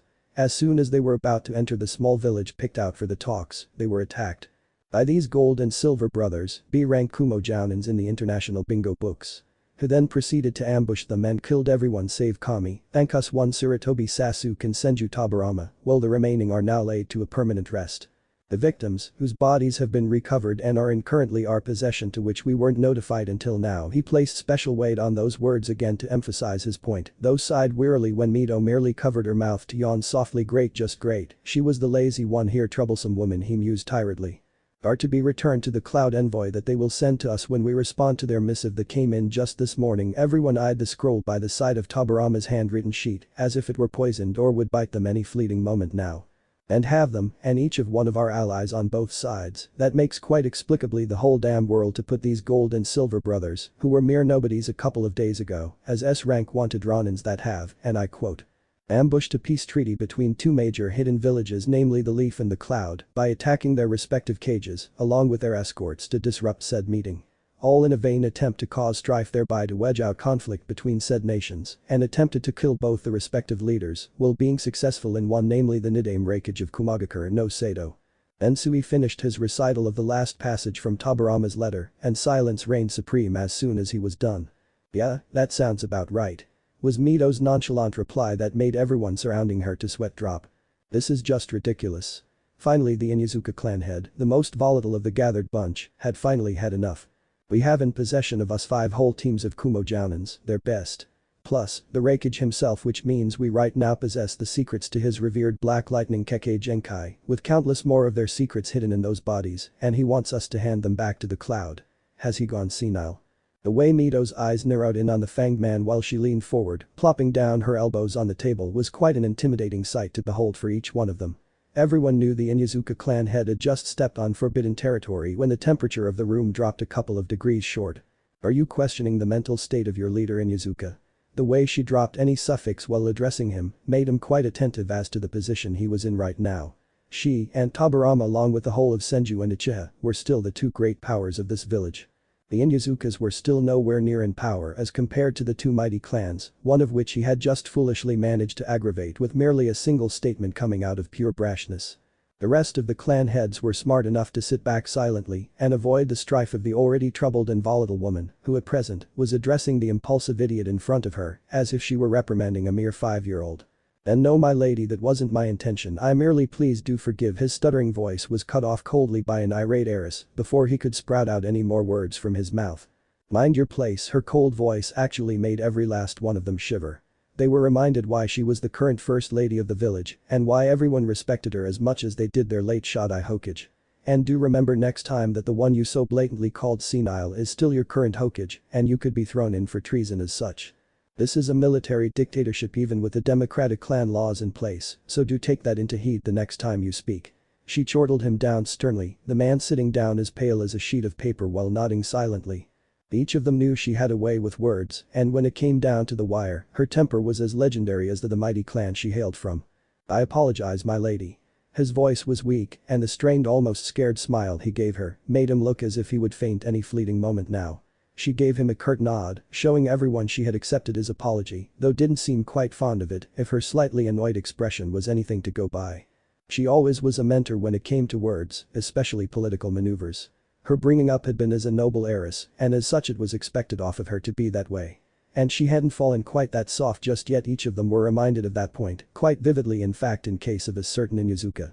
The aura she still held made them remember she was right there at the top of the hierarchy without even ever announcing herself as such. All the while staying out of everyone's way until her presence was actually and absolutely needed by the village, just like today. May I ask why Lord Hokage is ordering us as such, my lady? The Yamanaka clan head was the one who had dared to ask while taking care of putting in all honorifics, himself becoming nervous when her slender eyebrow rose in silent contemplation for a few seconds that felt like an eternity to the man. She had taken that pause on purpose. You may ask me. She answered simply, the corner of her lip twitching upwards ever so slightly in amusement, seeing their stupefied expressions at realizing what she had just said. Every one of them released sighs of relief seeing her back to normal and not her noble self anymore. Why is Lord Hokage ordering us this, my lady? Daichi Akimichi asked in a voice that reflected his own relief, and she tapped her index finger onto her chin a few times like before, thinking it through. But I do not know. He never deemed it to tell me and I never asked. Her simple answer in her ever soft yet melodic voice made them all almost fall of their chairs. Oh, this was just too much fun for her, they were just too easy. Now I guess I'll take a leave. It's time for my afternoon tea and I wouldn't want to keep you gentlemen from getting back to your work. She pointed her sleek index finger at the stacks upon stacks of paperwork lying by each of their sides that were replicating themselves each passing second to make their existence known to everyone. Mito giggled softly in her sleeve, seeing all their heads slamming onto the table in unison, reminiscing how her late husband used to do the same, while Tobirama would then. She stood up, turning to leave before she went further down the memory lane and drowned herself in the past sorrows she was so blatantly trying to escape from. "My lady." A call from behind her made her stop momentarily and glance back to the man who had called her surprisingly, turning out to be the same man she had just reprimanded a few moments prior. "How is Tsunadeheim?" asked the Inyazuka clan head, concern and worry clear in his eyes. Mito's eyes softened hearing that and seeing each of them eyeing her curiously barred the Uchiha clan head who couldn't care less for the well-being of a senju but still looked a tad bit interested himself mind you. Mito remembered the talk she had just had with the girl just a while ago, she had teased the girl quite a lot. All the while pinching those adorable cheeks of hers until they were matching her hair and subtly pointing out the fact of the direction the little blonde girl's feelings were taking her to. It made her smile fondly in remembrance of her little girl, she really doted on her too much just like Hashirama had done before her. Tobirama was right, she let out a soft sigh. "She's quite fine now, nothing to worry about," she answered the man in a gentle tone. A tone that made everyone's heart warm up seeing this motherly side of her coming out into the open. The effect she had on each of them was truly incredible. A moment ago she was frightening and now a few moments later she was endearingly calm and caring. It was the primary reason why each of them respected her so much, not that any of them would admit it out loud. Akio Inyazuka nodded silently while a small smile flashed across his own feral features. As much as they all tried to hide it, each of them doted on the girl as discreetly as they could just as much as her grandmother did so herself. The love and care their beloved Shadai had showered on her in her younger days was still fresh in everyone's minds and his loss a few years prior to it made the whole village treat her as royalty should be in nostalgic remembrance of the man once hailed as a god among shinobi. Never was she asked to pay for any food at the Akimichi restaurants or for any other clan services for that matter, whether she had the money or not. Though due to Mito's way of raising her up and how strict she was in such matters, there were only a select few times it had actually come to pass. So, it was only natural that each of them showed a little concern to the well-being of said princess who had just lost her family a couple of days back. Her strangely blank demeanor had worried each of them quite a lot and they hoped that she would be back to her prior self just as quick. She was the light of the village in everyone's eyes after all. Every one of them kept their eyes on the elegant woman who gracefully made her way out of the silent room. Without another word or so much as a look while turning around to the participants of the tense, yet now feeling a little relieved and uplifted room at the same time.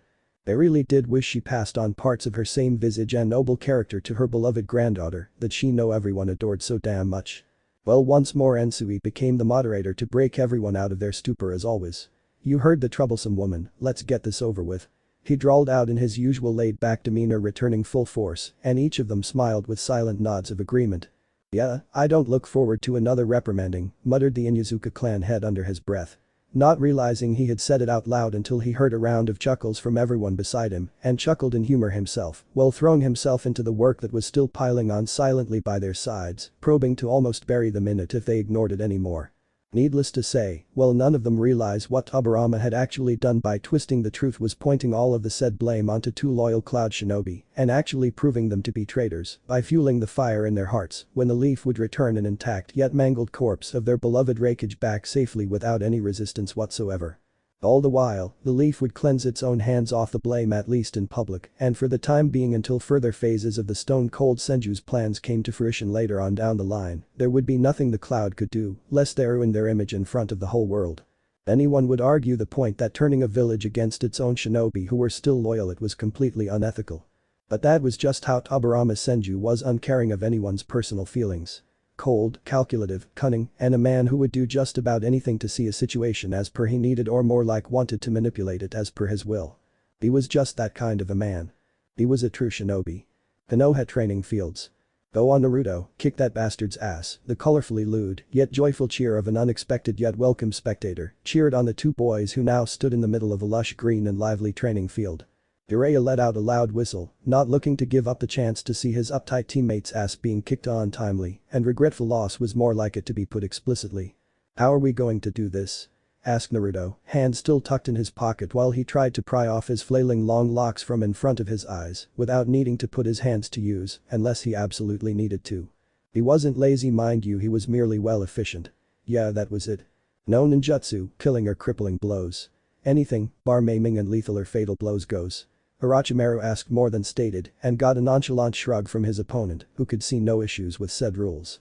Alright then, Jiraiya, you can be the referee of our spar. Naruto's voice trailed off from one of indifference to that of a petrifying one when he saw Jiraiya grinning like an idiot while rubbing his palms together as if he wanted to light a fire from his palm rubs alone. Orochimaru just irately sighed, quite used to his teammates' antics by now, and didn't bother wasting his time and resources on pointing out the idiocy of said boy to his attention, not like it worked when he did point it out the first few times. Alright then, we'll begin in 3 2 1. Jiraiya counted down to build up the suspense, eyeing the two boys like a serious referee while raising his arm high up in the air. Both boys turned a bit serious, Orochimaru flexing his hands at the fight he had long since been looking forward to test himself with. And Naruto wins. Both boys shot forward, realization setting on their minds a moment too late, and both fell down on the ground face first while sliding close to each other comically. A loud smacking noise was heard throughout the clearings a moment later. How can he win when he didn't even fight yet, you idiot? A loud girl voice shouted. A fist bonking Jiraiya softly on the head, lacking any of its usual power behind it, while the boy rubbed the small aching lump childishly. His form shrunk seeing his own female teammate and Crush now standing by his side. The hand on her hips which were cocked to the side while an annoyed expression was plastered all over her face. The pink hue still dusting her cheeks permanently that didn't escape the notice of said boy who was victim to her fist while he mumbled stupid excuses like he would lose anyways or that he was a loser to calm the irate Kunoichi down. It did anything but that. Her honey golden eyes turned to the middle of the clearing, looking on with an elevated eyebrow at the two boys who were dusting off their clothes while retaking their starting positions again. And why haven't you two started yet? It's been quite a lot of time since I left you, you should have been done by now, right? She couldn't help but ask her little query out loud. It had indeed been a couple of hours in the morning since she had been with her grandmother who was at her teasing again this morning. Neither of the boys had sparred yesterday, both deeming it alright to rest first to make it a fair fight since Orochimaru had already had a gruesome training session the previous day that wouldn't have made his much awaited spar fair in his mind. Naruto had no objections with another day of rest, those came few and far in between these days anyways. Who knows when he'd get another one like these. Well, we were going to, but we then decided to have breakfast. Tsunade rose an eyebrow, seeing his sheepish smile, while he rubbed his neck in his usual nervous tick she knew by heart by now. And we met them. Orochimaru pointed a finger that pointed above her, and only then did Tsunade raise her neck straight up to see two pairs of dangling sandals, 3 branches high in the tree right beside her. Walking a bit to the side, she saw Sakumo and Dai munching on some dumplings from a bag while both waved at her, said dumpling skewers still in hand. She waved back at them happily out of courtesy herself. Hey, what are you two doing here? She asked in all curiosity and evidence, the former getting the better of her. We met them when they were coming here a couple of hours ago, Dai spoke simply, picking off a dumpling in his teeth, and Tsunade nodded but still didn't quite understand Naruto's nervous demeanor, or Sakumo's annoyed one for that matter. Naruto decided that I should treat him, and all 4 of them in fact, to some breakfast. The silver-haired genin narrowed his eyes accusingly at his teammate, who stuck his tongue out playfully back at the annoyed-looking boy high up in the trees.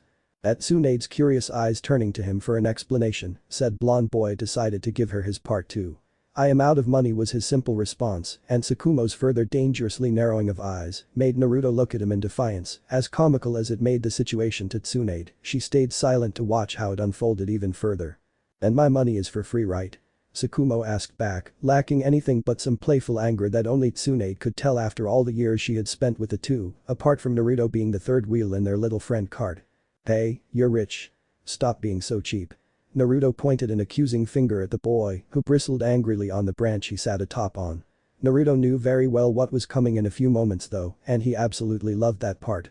I'm not rich. At Naruto's own narrowing of eyes, he grunted in defeat. My family is just a little well off. But you should damn well know my father doesn't give out money easily. He shouted back with a flushed red face at remembering the long lecture he had heard in the morning for spending his money carelessly when he had asked for an early allowance from his father a couple of hours back. I am out too. I'll give it back to you once we get back on some missions. His answer surprised Tsunade and everyone besides Sakumo who had already figured out as much a while ago. The Uchiha's pride didn't let him take any favors from anyone, he would rather pay it back, so he knew this was most probably coming. 2. It didn't mean he had to accept it though. Did I ask you back for money? He shouted back, and sparks were beginning to rise in between their glares. Then what the hell are we fighting and shouting for? Naruto shouted back, Sakumo bristling even more angrily for reasons that resisted every intelligent cell in his body. So he answered back as intelligently as he could. How the hell should I know? Both boys panted a bit in exertion from their shouting contest, the tired silence being broken by the sound of melodic giggles coming from beside Jiraiya. You two are such big dorks, Tsunade laughed hilariously, clutching her sides while bending forward when it started to hurt a little. Both Naruto and Sakumo stared at her blankly for a few moments before smiles started breaking on their faces and they laughed themselves with the rest following a few moments later. Boy. Saku no baka, save some dumplings for me too. The silver-haired genin's eye ticked angrily hearing that stupid nickname which hadn't left his side since his childhood days and didn't look like it would be becoming unfaithful anytime soon. Tsunade ran up a tree, hopping off a couple of branches to speed up her quest and hopped down by his side swiftly. She expertly slicked off 3 skewers from his bag when he tried to shy it away from her. Hey, those are mine. His voice was horrified seeing his own empty bag, well he himself had only one. And he had been the one to pay for those damn things in the first place. Tsunade frowned for a moment, pouting cutely she relented and handed him a skewer back before munching on a dumpling happily. Sakumo though continued on looking at her pleadingly for a little more mercy, he was quite hungry too. I'm not giving any more back, she mumbled pointedly in between a bite upon seeing his expectant gaze, who was expecting a little more mercy from said girl. Rivers of tears ran down his eyes at being devoid of food he himself had bought for them. And instantly fixed the situation by snatching the last one of the 4 Dai had taken who looked on wide-eyed at his friend. Sakumo, such unyouthfulness. The boy gasped out loud while Sakumo wondered if this was such a good idea. But when the dumpling melted in his mouth. Well, needless to say, it was worth it. Shinobi don't play fair, Dai. That's Shinobi Tactics 101. He spoke after gulping down a treat and sweat dropped when Dai took out a notebook from his pocket and started taking notes with vigorous nods. Yosh. Excellent advice, Sakumo smiled, he was so easy to but it's still unyouthful. Dai finished and Sakumo crushed his thoughts preemptively, he had spoken too soon. Hum on you two, get to it. I wanna see you fight. Tsunade broke everyone's reverie and both competitors turned serious hearing that. Oh Naru. You can do it. Cheered on the lone girl in the field, not noticing the strange glance Jiraiya threw at her before himself cheering on the boy happily. I really do have some faithful teammates, Orochimaru muttered under his breath upon hearing his own teammates cheering against him. It was one thing to say it to him, but to cheer on his enemy out loud with no respect of his own feelings. Even he wouldn't do that, well maybe he would. But that was just because. He was well him. Alright. I'll be the referee. You two start when this falls to the ground, K. Tsunade shouted out while waving an empty skewer in her hands. Both boys in the middle nodded, clearly relieved at having a better referee who wasn't biased in the least. Tsunade held it out in front of her, looking on at the two with a smile. She did let her eyes linger on at Naruto for a moment too long, who gave her a little smile of reassurance when she let the stick in her fingers slip through. Orochimaru looked on at the falling stick with narrowed eyes, his slitted yellow eyes looking forward to seeing it hit the ground any second now. Naruto did the same with his own azure eyes, both glancing at each other for a split second before looking back at the falling stick in full attention. It seemed like an eternity too long for both genin.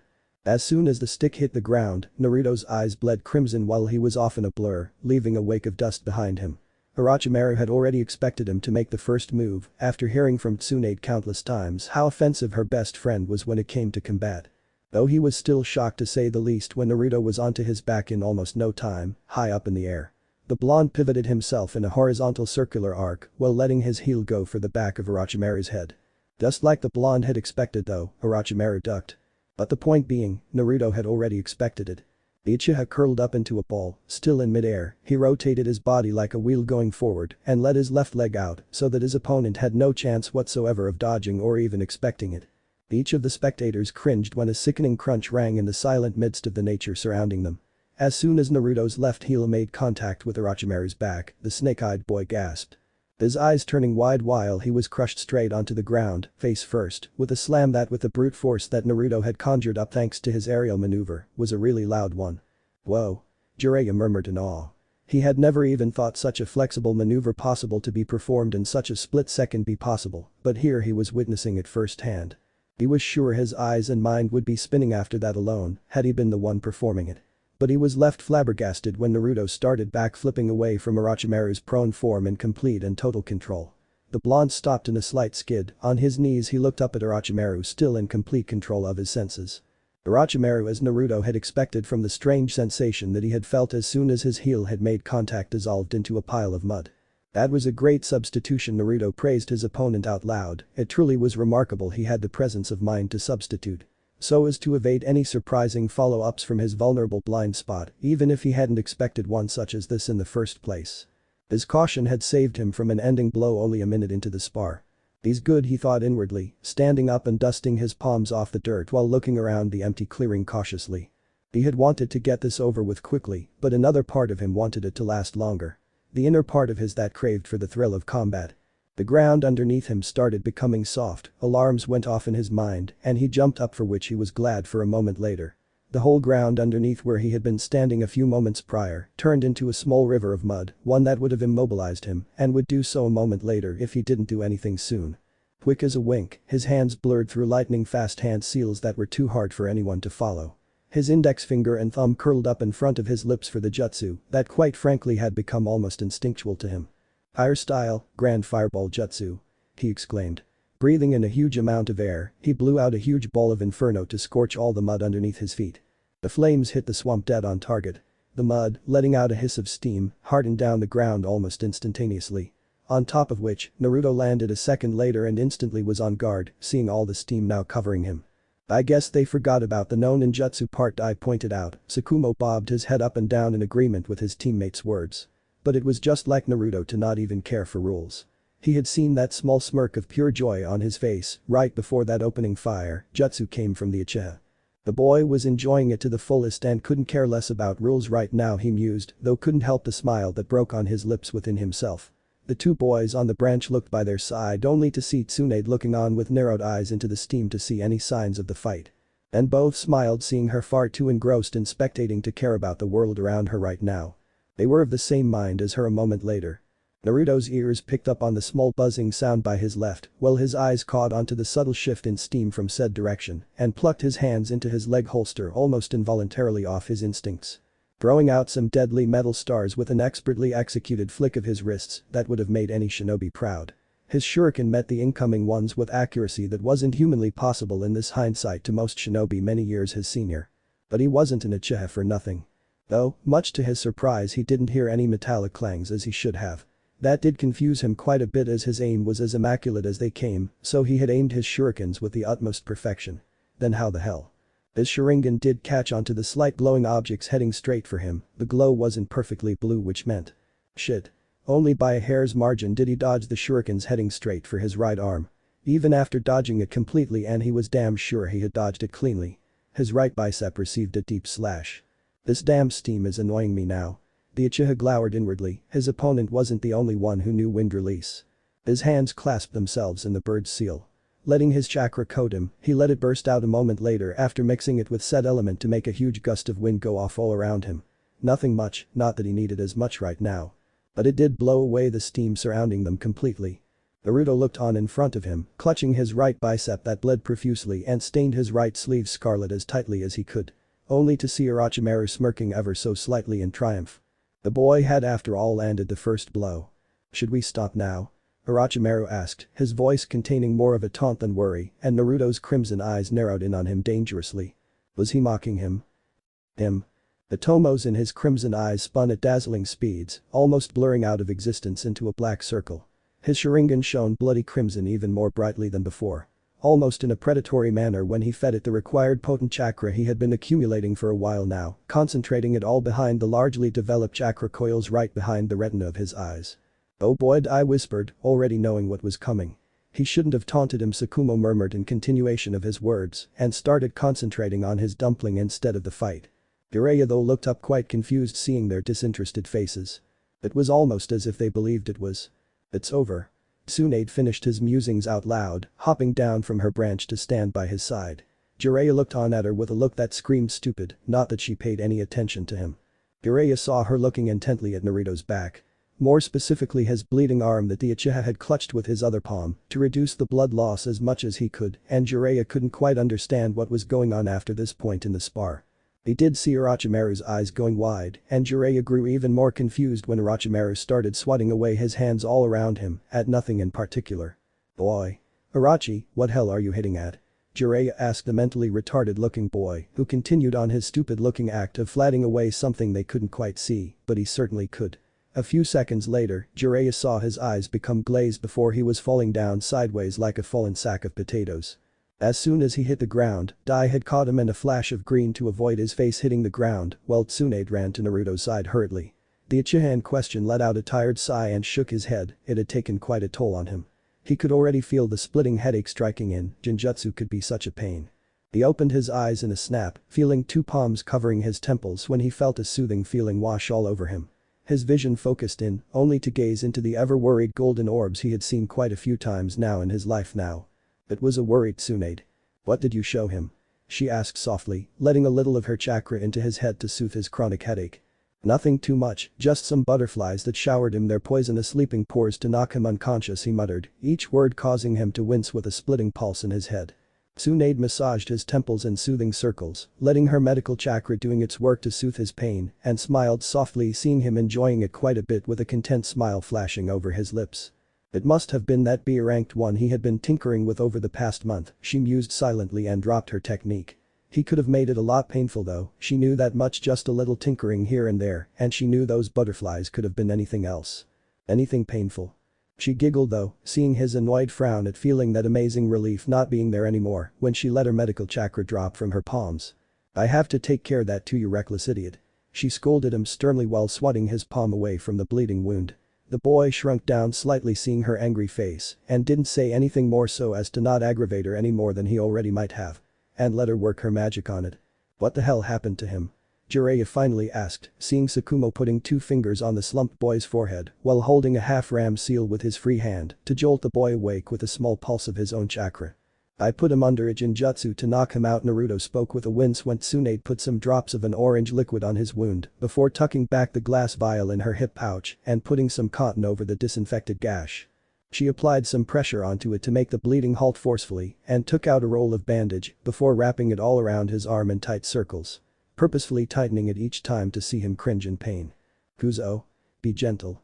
He almost hissed in pain upon feeling her making the bandage almost painfully tight. She smiled a little before turning it into a lopsided frown. "Stop being such a baby. If you don't want to feel this, then don't get hurt so stupidly in the first place. It was just a spar, there was no need for you two to get so damn serious."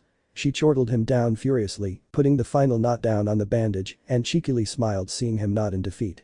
He really had gotten carried away, but still he had ended it quickly too, he mused. That would teach him to be reckless like that in a simple spar, she mused. "But you didn't make any hand seals," Tsunade blinked upon hearing that. Turning around to see Jiraiya's thoughtful face, she decided to answer his queries and put them to rest. "He doesn't need to," was her simple answer. But seeing the pervert blink obliviously, she decided to elaborate on her point. "He's a sharingan user. He doesn't need to make any hand seals for Genjutsu or even a medium to induce it into his opponent. He can do it with eye contact alone."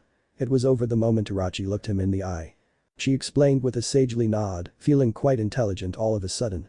"Stop giving away my secrets," Naruto muttered, feigning annoyance, and quite enjoyed the irritated look that flashed in her eyes. "He already knows. Sarutobi-sensei already explained that to us months ago. The baka just forgot." She retorted hotly, her cheeks flushed red in anger and not seeing Jiraiya's sheepish face at remembering the truth behind her words. His sensei had indeed told them never to look an Uchiha possessing the Sharingan in the eye if they were to engage him in battle. Looks like Orochimaru had forgotten it too, and the thought made him grin like an idiot at finding some information to embarrass the hell out of that stuck-up bastard. "Come on, Mito Bachan asked me to get you for lunch at her place." Tsunade's soft voice broke the two out of their reverie. And Jiraiya looked on seeing Naruto nod in slight jealousy. She had never invited him over to her house in all the months she had known him, though he had made himself be known there on his own, but that wasn't the point. The point was his crush had never even invited him over to her place. A moment later he was crouching down behind them with his back turned to them and drew circles in the ground, a dark cloud looming over his head. "Yeah, let's go," he heard Naruto say, even he had forgotten about him he thought, all the while crying and I'm tears. "Oh wait a moment. I almost forgot." Tsunade blinked obliviously at Naruto's sudden exclamation who turned back to Jiraiya with a smile.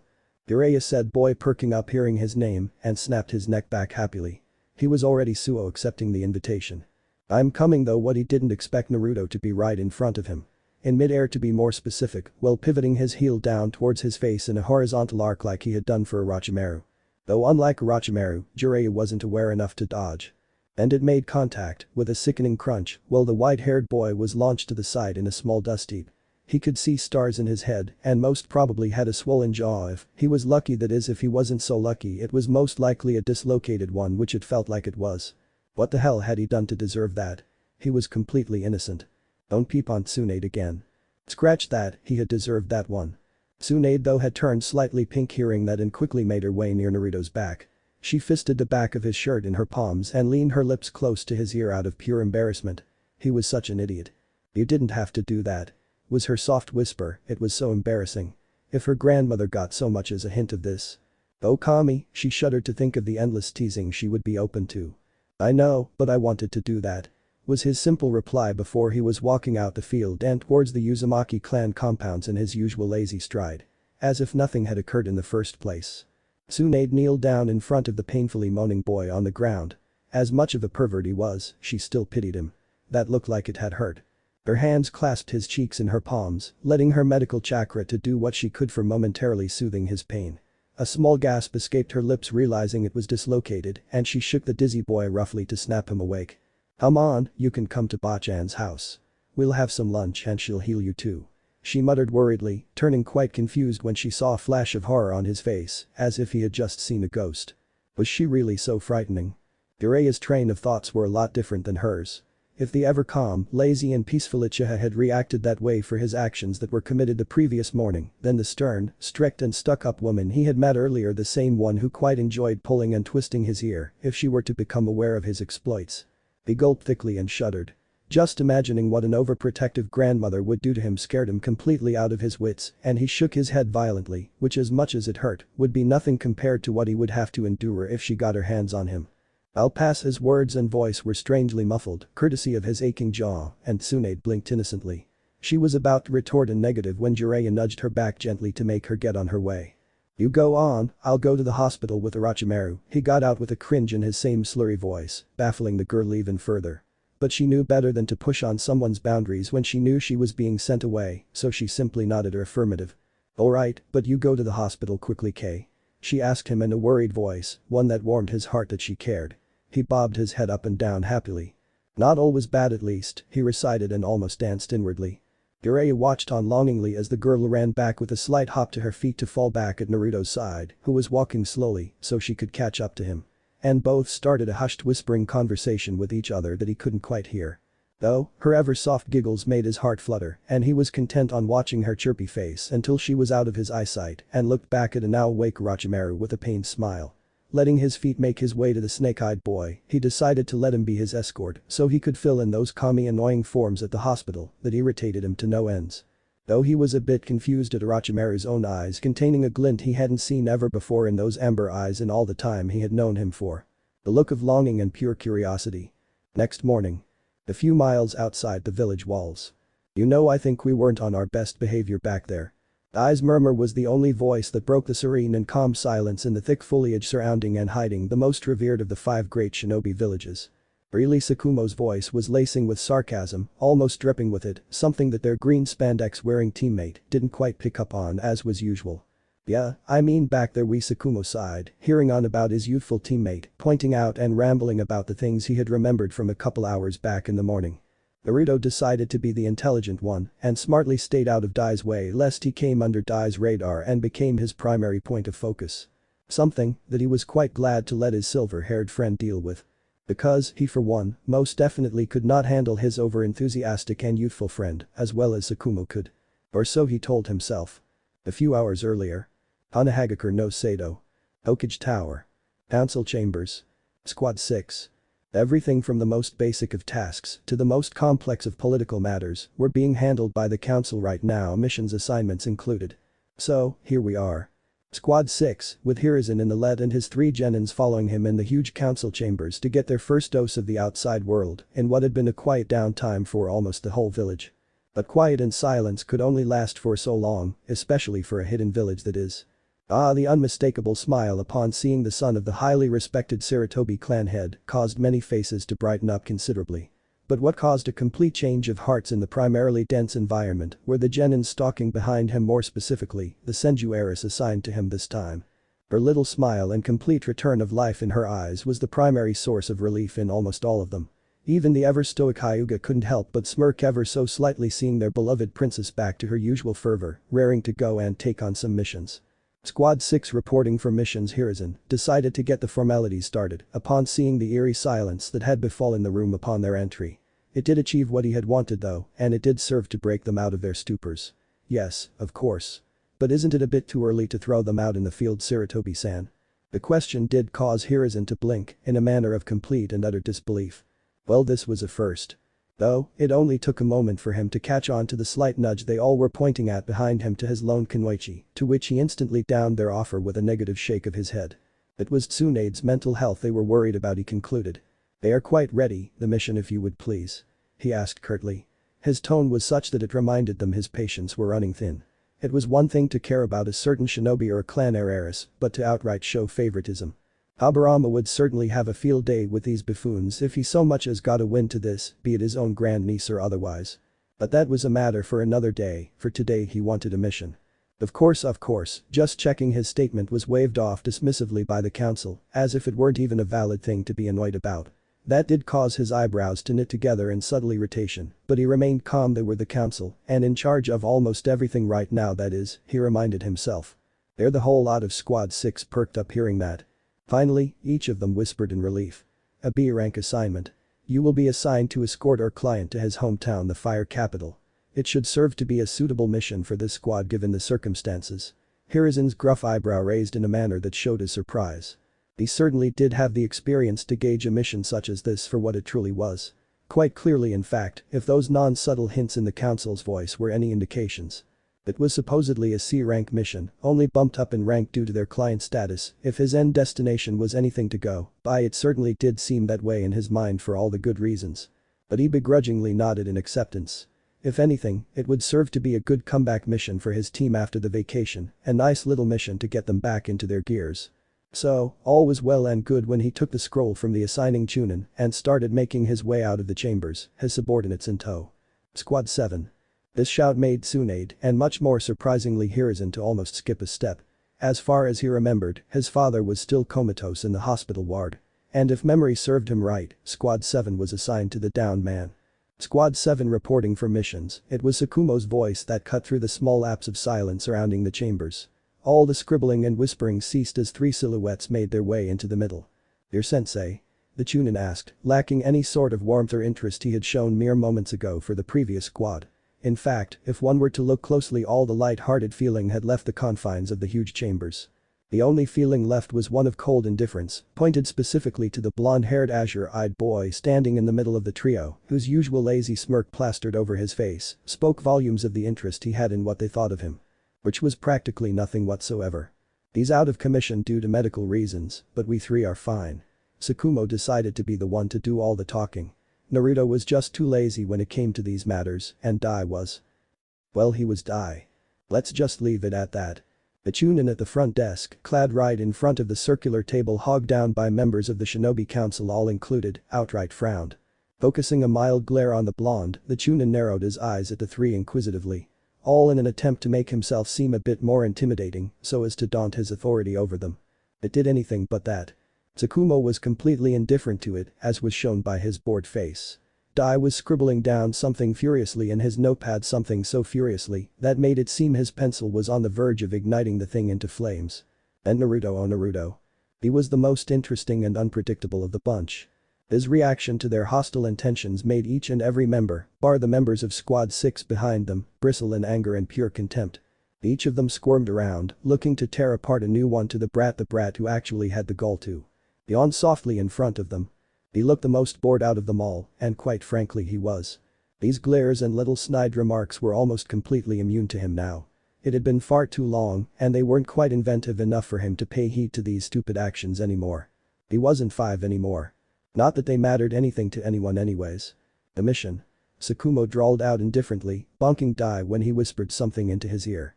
Something that made said Genin shiver from his friend's sudden and sneaky voice blowing in his ear. Of course.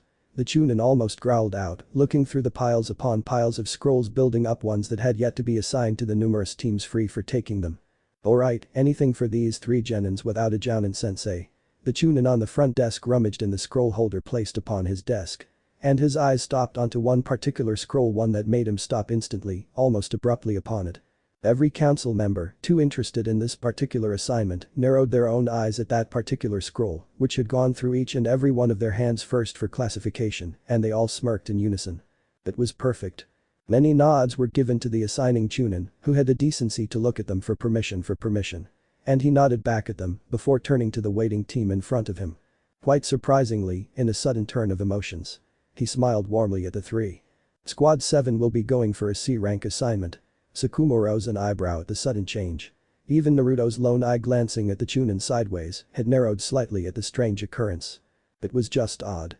And it did cause an alarm bell to go off in their heads. But letting bygones be bygones, Sakumo stepped ahead and took the scroll being held towards them before returning back by his team's side. All looking ready to hear their instructions for their newest venture outside the village walls. You three shall be heading to Hayakawa village and deliver that scroll to the elders of Kma clan residing there. Sakumo did interrupt him in between, something that made the Chunin twitch at being interrupted in between. What is in the scroll? Was his simple question, all the while eyeing it warily. It has orders for a weapons consignment we need restocked. You shall deliver the order to them and carry back all that they have available at present and order the rest to be made ready and delivered to us at a later date. Complete this as soon as possible. This mission is of the utmost importance to us and you three are the fastest genin team available at present. All three genins nodded, with Sakumo tucking the scroll in his pouch and turning around to leave as quickly as he could. A hand clasped his shoulder quite firmly, in fact, causing all three of the boys to stop mid-stride and look at the source of said interruption. It was Hiruzen. The worried Hiruzen, one who was looking at the three a bit conflicted since that mission was anything but a C rank in his mind. Even if there weren't that many weapons for them to carry back, the chances of some shinobi intercepting them for either the details of that scroll or even the weapons they would be carrying back was unbelievably high. He couldn't, in all his heart, believe that those fools were stupid enough to assign such a mission to Green Genin, one whose sensei was presently out of commission for that matter. Is there something we can help you with, Hiruzen sensei? Sakumo's question did break him out of his thoughts. He released said boy's shoulder and sighed. Now what was he supposed to say to them? So he recited the first thing that came to his mind. Be careful, alright. The three confident smirks he got in return did anything but elevate his fears even further than they already were. He had never, and that did mean never, had he seen this. A mission of that caliber being handed down to a team filled with anything less than Chunins. It would have been laughable to the point of sounding ludicrous had Tobirama been the one to assign it, that is. So, it was only natural that he was worried about them. But there was nothing he could do for now. The mission had been assigned and accepted by the squad. Protocol stated that any mission approved by the village if accepted by a team could not be refused under any circumstance, else a temporary ban on the team's shinobi licenses. It would either be a success or a failure, never a change in plans. Which meant they would have to do it now, be it any which way he convinced them, and there was nothing he could do about it. We'll be fine, sensei, it's just a C-rank mission. How hard could it be, huh? Sakumo asked confidently and got a loud yosh from Dai that made the blonde boy behind him chuckle and walk out happily, unaware of the still worried brown orbs stuck staring on their backs. Hiruzen didn't say anything, more like he couldn't say anything, but he did glance back at the council with narrowed eyes. Something just wasn't sitting well within his gut, and for all that was good by the name of Kami, he prayed that nothing ill befell those three kids. Kids who were without any jounin supervision if they got themselves in something that was way above their heads. Sensei. Jiraiya's slight tug on his sleeve made him blink, only to see Tsunade's worried wide orbs glancing back and forth between the squad that had just left and himself. Even Orochimaru was looking at him with those same calculating eyes of his, as if trying to figure out something akin to a puzzle in his mind. Let's go, he finally rasped out, pushing it to the back of his mind for the time being. I mean, what's the worst that could happen? He questioned himself. And instead of relieving himself off the weight settled on his heart, it increased to the point that it made him feel as if someone had placed a block of lead on his shoulders. The council wouldn't put those three on a mission that was way out of their leagues intentionally, now would they? He had no idea how true his fears were going to be in the long run. Back with Squad 7 outside the village. Alright, let's speed up, Sakumo ordered more than asked and jumped up on a branch before darting forth into the trees at neck-breaking speeds. Not even looking back to see if his friends were following or not, but they did. Naruto and Dai following after him without a word of disagreement at blinding speeds. All three started making their way due east, straight to the Hayakawa village, home of the Master Forgers, the Kma clan. At nearly sunset. A mile outside the Hayakawa village. Eyes, let's stop. All three genins hopped down from the trees. all of them panting and looking a bit out of breath considering their continuous extremely high-speed travel to arrive at their destination before sun had settled completely, something that they were just about to achieve by a hair's length. Now Naruto took a deep breath, looking a lot more winded than Dai. Which was only natural considering he wasn't used to the physical strains as much as his taijutsu specialist friend really was. Far are we? The blonde rasped out, palms on his knees and a droplet of sweat dripping down his chin. They had just traveled halfway through the land of fire in the heart of the eastern regions without so much as a second of rest. Tsukumo rolled out a map, glancing through the paper calculatingly and perked up with a little smile. We are almost there, just a mile to the east and we are there. And his words elevated his friend's spirits completely. But the three did glance at him questionably to ask a silent question as to how they would proceed when they did arrive at the intended destination, something Tsukumo picked up on in an instant. We'll rest in the village for tonight and complete the mission tomorrow morning. By my estimates, we can be done with it by tomorrow midnight, tops. He reassured the two, and they all nodded with their strategic counterpart of the group of three. They would be slowed down, considering they would be loaded with more load on their way back. Due in part to all those weapons they would be hauling back to the village, so a little window increase was taken into consideration by Tsukumo for that too. All three of them decided to walk the last mile normally instead of rushing into the village. They, after all, did have to go for their tasks in the morning. So, it wasn't like they were in a rush or anything. Hey guys, Dai's voice garnered their attentions. What's this Fma clan like? He asked simply and got a smile from Tsukumo, something that made Naruto shake his head in utter amusement. The boy always did love explaining things to others, it seemed, even if it was to Dai. The Fma clan are primarily resided within the Hayakawa village and are mostly a simple yet small shinobi clan. They don't particularly prefer combat or violence much, instead making their living primarily of their master craft of forging weapons, he explained in a sagely voice. And Dai, like a little child, was hanging to his each and every word with innocent nods in between. He did have a knack for learning things that might come in handy. Things he had to skip out on the academy curriculum due to his personal reasons. They do however specialize and are particularly famous for their forging and skilled wielding of the Fma shuriken. It is also known as the Demon Wind shuriken in many lands. They are said to be masters at the craft and specialize in any and all types of shuriken jutsu. Tsukumo finished his explanation and got yet another nod from Dai, who wasn't quite out of questions yet. Isn't it the same big one Naruto used that one time? He did remember a strange shuriken, the size of an abnormally large sword at each of its 4 blades. And got an admirable nod from Tsukumo, who was quite impressed at his friend's memory. And his ever-present thirst for knowledge. The bowl-cut genin had no shame in admitting that he wasn't the brightest of the bunch. And he had particularly no hesitance in asking for something he wasn't aware of. His teammates were always happy to relieve him of his doubts and questions as best as they could, which gave them all something to talk about almost all of the time. As soon as all three came out from the trees to a small clearing, joyful smiles lit up Dai and Naruto's face, both looking ready to bolt into the visible village almost any second now. The only thing stopping them was that Tsukumo wasn't by their side now. But instead had stopped abruptly and fallen a few steps behind them. Tsukumo stood at the edge of the trees, looking at the village with narrowed eyes, something that brushed Naruto in the wrong way. The blonde himself let some chakra pour into the back his eyes, his azure eyes shining like rubies in the slightly dark environment and scanning the whole area critically, taking every little detail that he could. Now he could see what was wrong with it. It was calm. A bit too calm, in fact. There was absolutely no movement whatsoever. In a village that was supposedly presumed to house a whole damn clan in it, not counting the civilians that must be there too.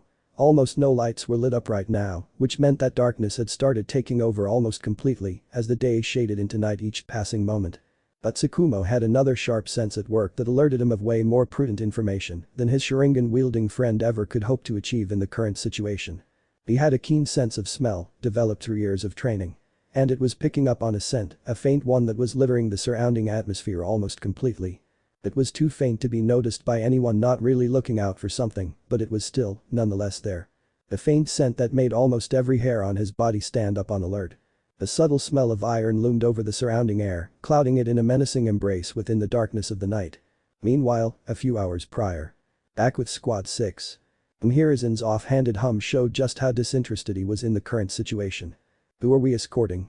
I bet it's some awesome princess or royal girl, or the younger sarutobi heard his hormone-induced subordinate list out all the possibilities of who their client could possibly be, all guesses being females, that is. Are those the people who we are assigned to, sensei? Orochimaru's pointed finger did manage to shut the excited boy by his side up, something Hiruzen was quite glad for. Jiraiya could be such a handful, he sighed wearily. Whoa, she's, as if trying to find the proper word, Jiraiya bit his tongue for a moment. He licked his lips, as if testing if the next word felt right or not. Fat was all he could mutter before a fist bonked his head harshly. You idiot, she's not fat. Tsunade glowered, looking as the devil incarnate while looming over her perverted teammate like a hungry soul reaper.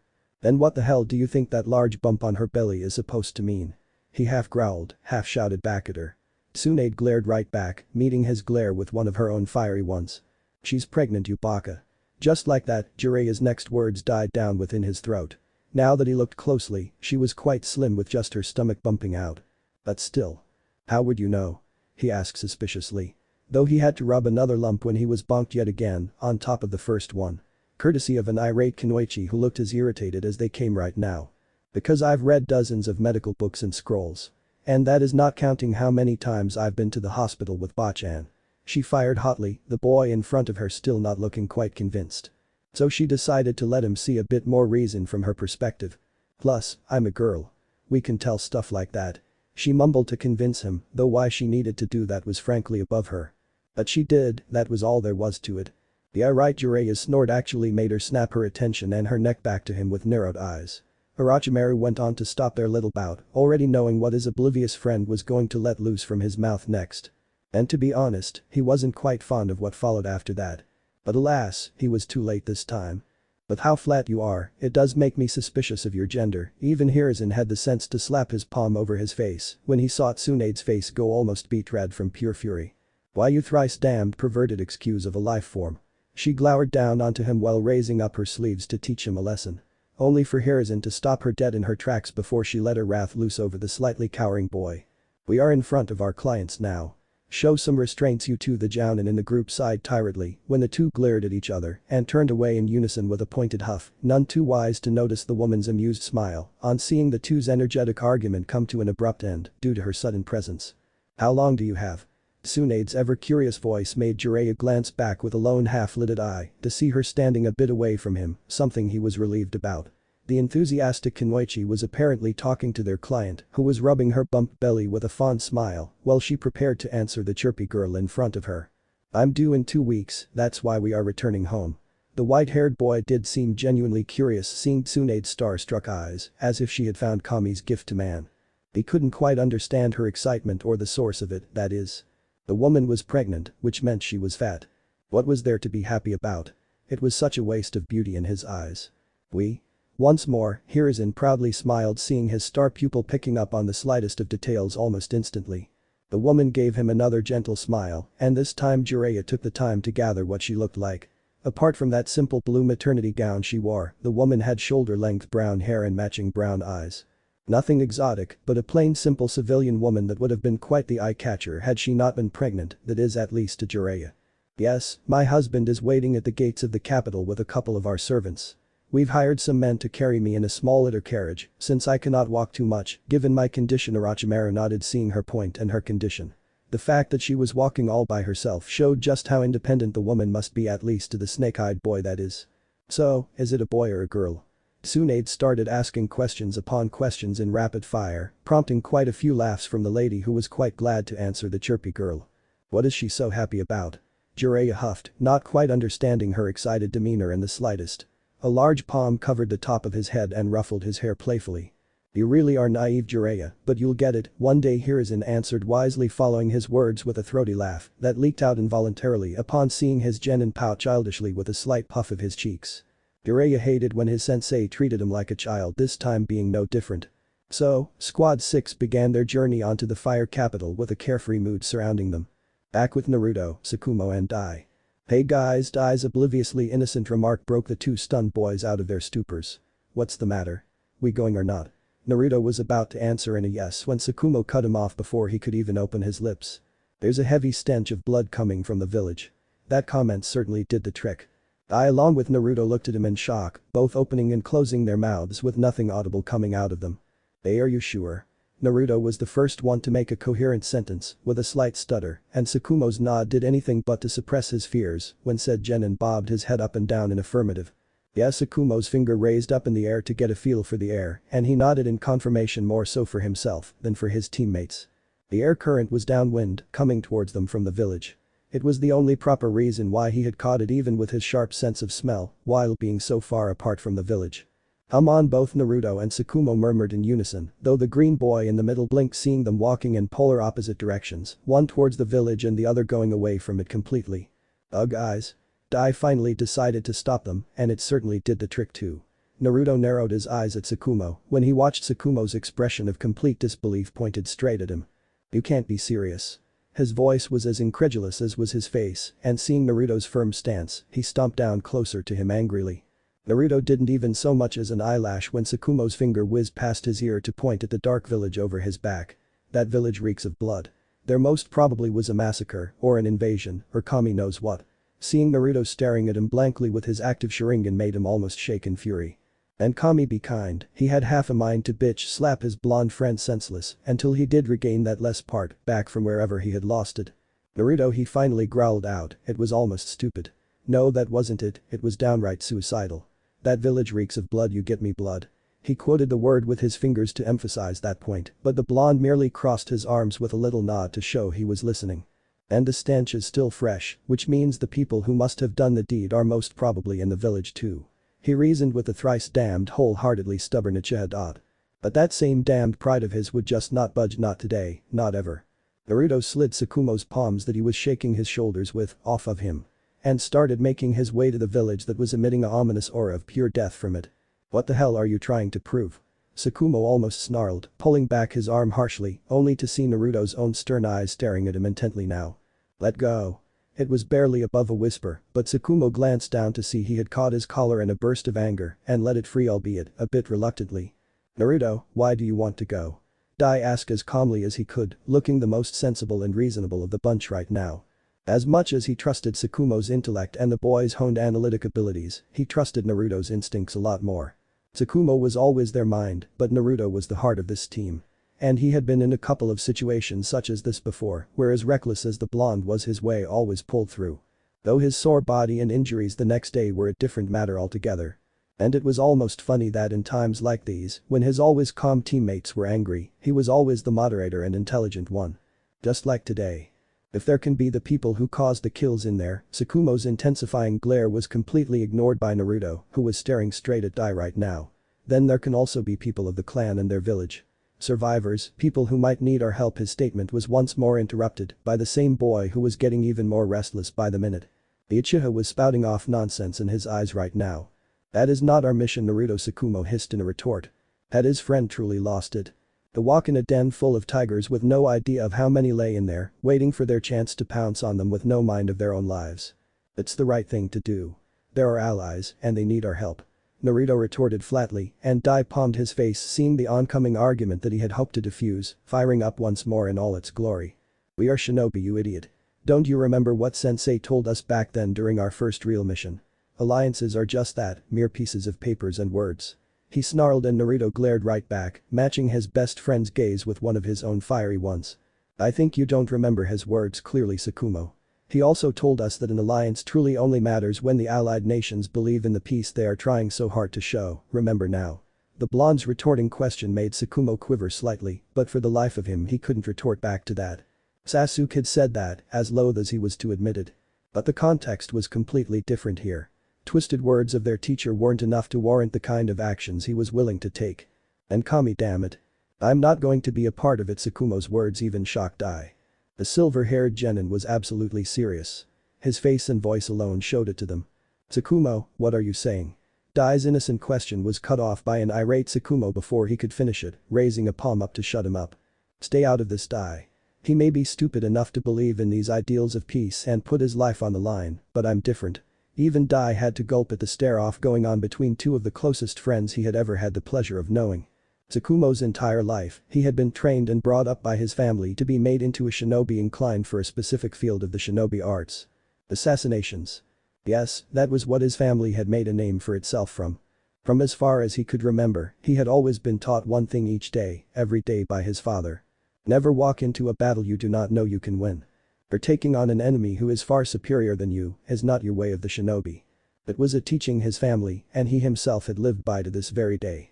He wasn't going to change it tonight, not even for him. You walk down that path. Tsukumo's finger pointed to road leading to the village, still as silent and ominous as before, and Dai just stood by dumbly, not even being able to believe this was happening. They were falling apart. You go alone. Our mission was to deliver a scroll. A simple C-rank mission, and I'm not about to risk my life for something we weren't even assigned to do in the first place. With those words, a few minutes of silence enveloped the clearing they stood within. For Dai, he felt like hiding in some place and staying there forever. This wasn't how it was supposed to be. They were friends, and friends stuck together. No matter what. You coming, Dai? Were Naruto's only words to break the tense silence that had settled in between the three. And the hateful, no, almost betrayed look that Tsukumo gave him had no effect whatsoever on the Uchiha, who stared at Dai expectantly for an answer. And as shameful as Dai was to admit it, the ever-energetic boy was feeling an emotion he didn't think he'd feel today or anytime soon. He felt scared. Bowing his head down a little, Dai said nothing. But Naruto got all the answers he was looking for in but a moment. Without another word, he started walking back to the village and felt a feeling he thought he'd long since forgotten.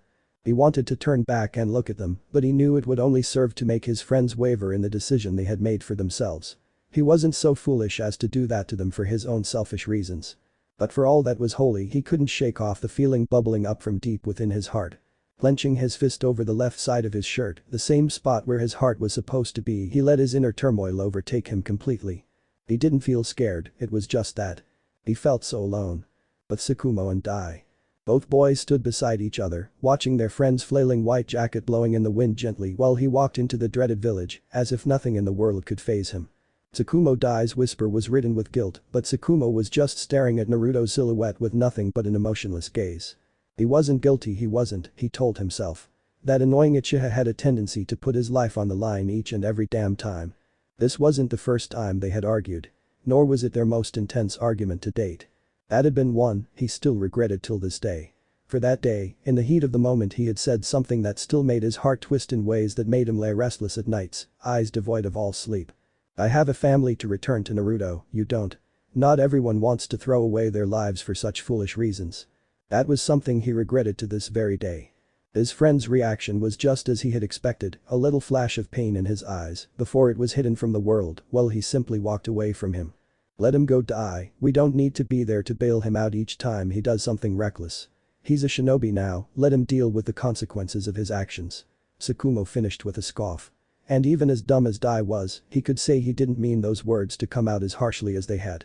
If the clenched knuckles of his were any indication, that is.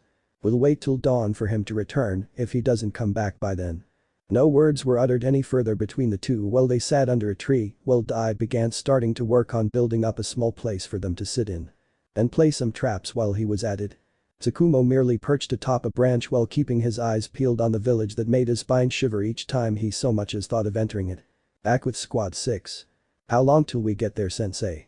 Each and every adult surrounding the litter carriage carrying the pregnant lady for whom protection detail had been organized sighed for the umpteenth time, in unison. Jiraiya, if I've told you once, I've told you 1,000 times, asking the same question again and again will not get us there any quicker. Hiruzen scolded his genin. Though sighed wearily when said genin huffed and looked away with a pout. It wasn't his fault that they were all so damn boring, were a trace of Jiraiya's thoughts. But the one thing bugging him to no end was. And why the hell does she get to ride in the carriage while we all walk? This time though, Jiraiya's voice was filled with annoyance.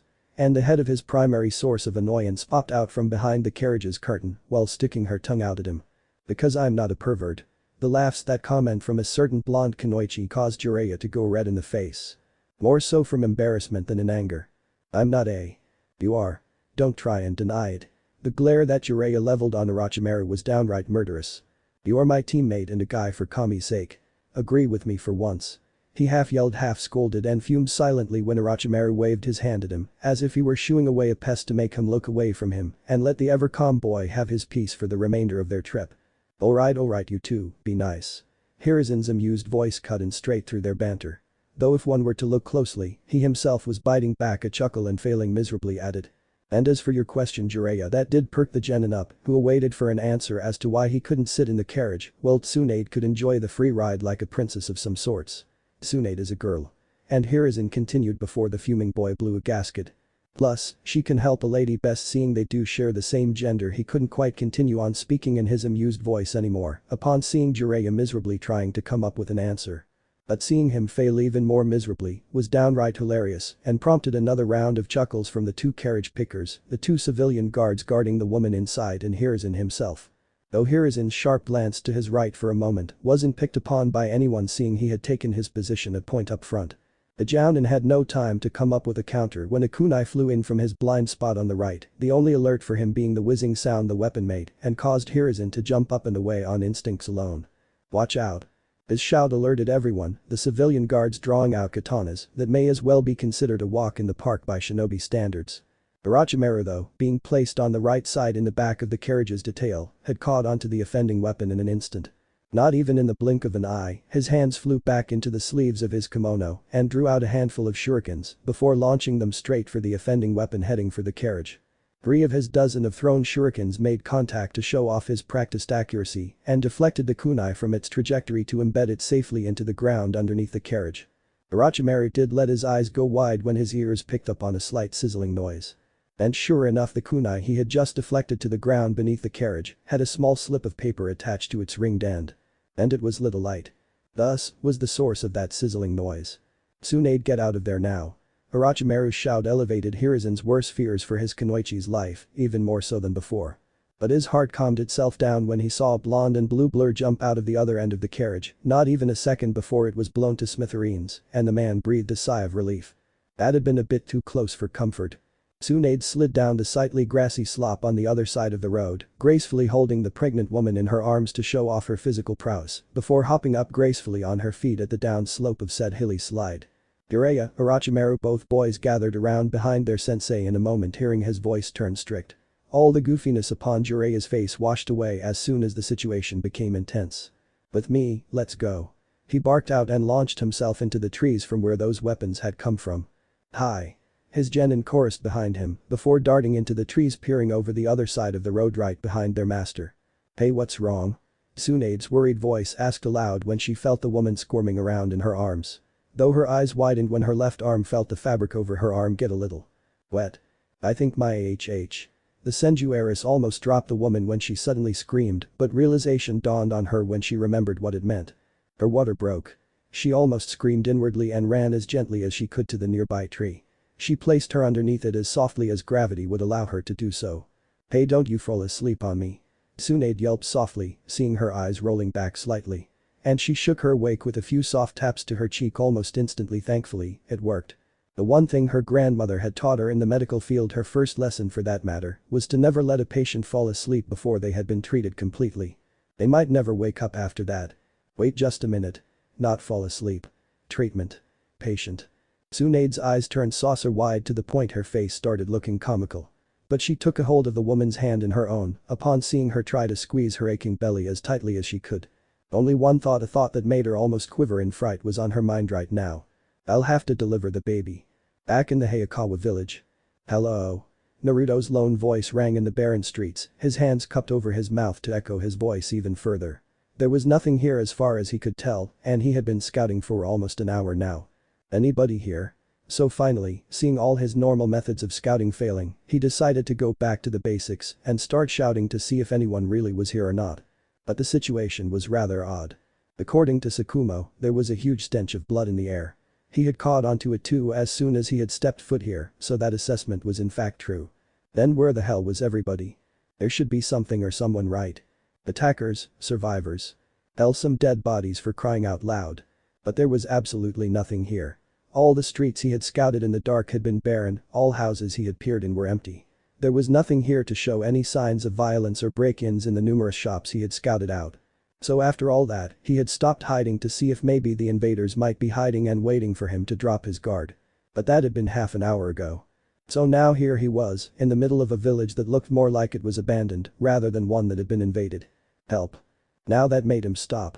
It was a soft whisper and would have been ignored by him had it been any other day. And if he didn't have his ears as peeled as he had today. The tomos in his eyes spun slowly, taking in each and every inch of this damned village to see where it had come from. To see where had the sound come from, to confirm that this had indeed been inhabited by humans before tonight. Please someone, anyone. That soft sniffle, almost as loud as being inaudible, made his neck snap back with a crack. His eyes glanced up to read the board of Central Park inscribed over the place from where it had originated from. So, he made his way inside. And smiled. There was someone who needed his help just like he had expected. And Tsukumo's fears were completely unfounded. There were no enemies here as far as he could see. Plus, there was a survivor who needed him right now. The sound of soft sniffles started getting louder and louder, turning into thick sobs as he made his way even deeper into the park. The lights were even lesser in here than they were outside, some even flickering in and out of it. But as long as there was even a slight hint of it for his eyes to pick it up, he was fine. Slickly, almost as smooth as an assassin, his hands pulled out his sword strapped diagonally down his back. That horrid godforsaken stench of human blood was increasing with each step he took near the incoming and helpless sounds. The aura surrounding this place wasn't doing anything to lift his fears anytime soon. But he made his way near to it. Completely on guard. And finally, he stopped when he saw what he had been looking for this whole time. A person, most probably a girl, judging from her long hair, no scratch that, the slight bumps visible on her chest, confirmed his deductions, was curled up into a tiny ball by the bark of a tree. Her knees hugged to her chest in a tight squeeze, he could see her body clearly quivering even in the death of the night, which, from what he could guess, was due to crying. "Hey," he whispered out loud, clenching the hilt of his sword tightly when he saw her quivering halt all of a sudden, while her eyes peeked out from her knees. He couldn't tell what color her eyes or hair were, he would need more light to gauge that. But she had long hair, probably as long as his bachan's, which was a length near her hips. Her eyes were wide, almost innocently in fact. And he did relax his guard a bit, seeing her wide eyes shimmering and streaming with tears that gleamed in the little moonlight they were privy to. They were looking so innocent that he just couldn't gauge her as he would have done for some stranger any other day. His sharingan though snapped to life. Blazing almost angrily when she got on her feet and rushed closer to him. His sword raised itself in the air, intent on slashing her neck as precisely as he could to cleave her head off when his eyes caught sight of her arms opening in front of her. But there was no weapon in her hands, and for some reason he could feel she was harmless. Maybe due to the way she looked, she had the same eyes as Tsunade had a couple of days back that he let her come closer and closer to him. Before the girl, no more than 16 or 17, crashed into him and hugged him for dear life. He hesitantly let his arms wrap themselves around her, not quite understanding what had caused such a frightened girl to find such comfort in a complete stranger when she had just seen so much blood. Speaking of blood though. The source of the stench was now clear. It was her.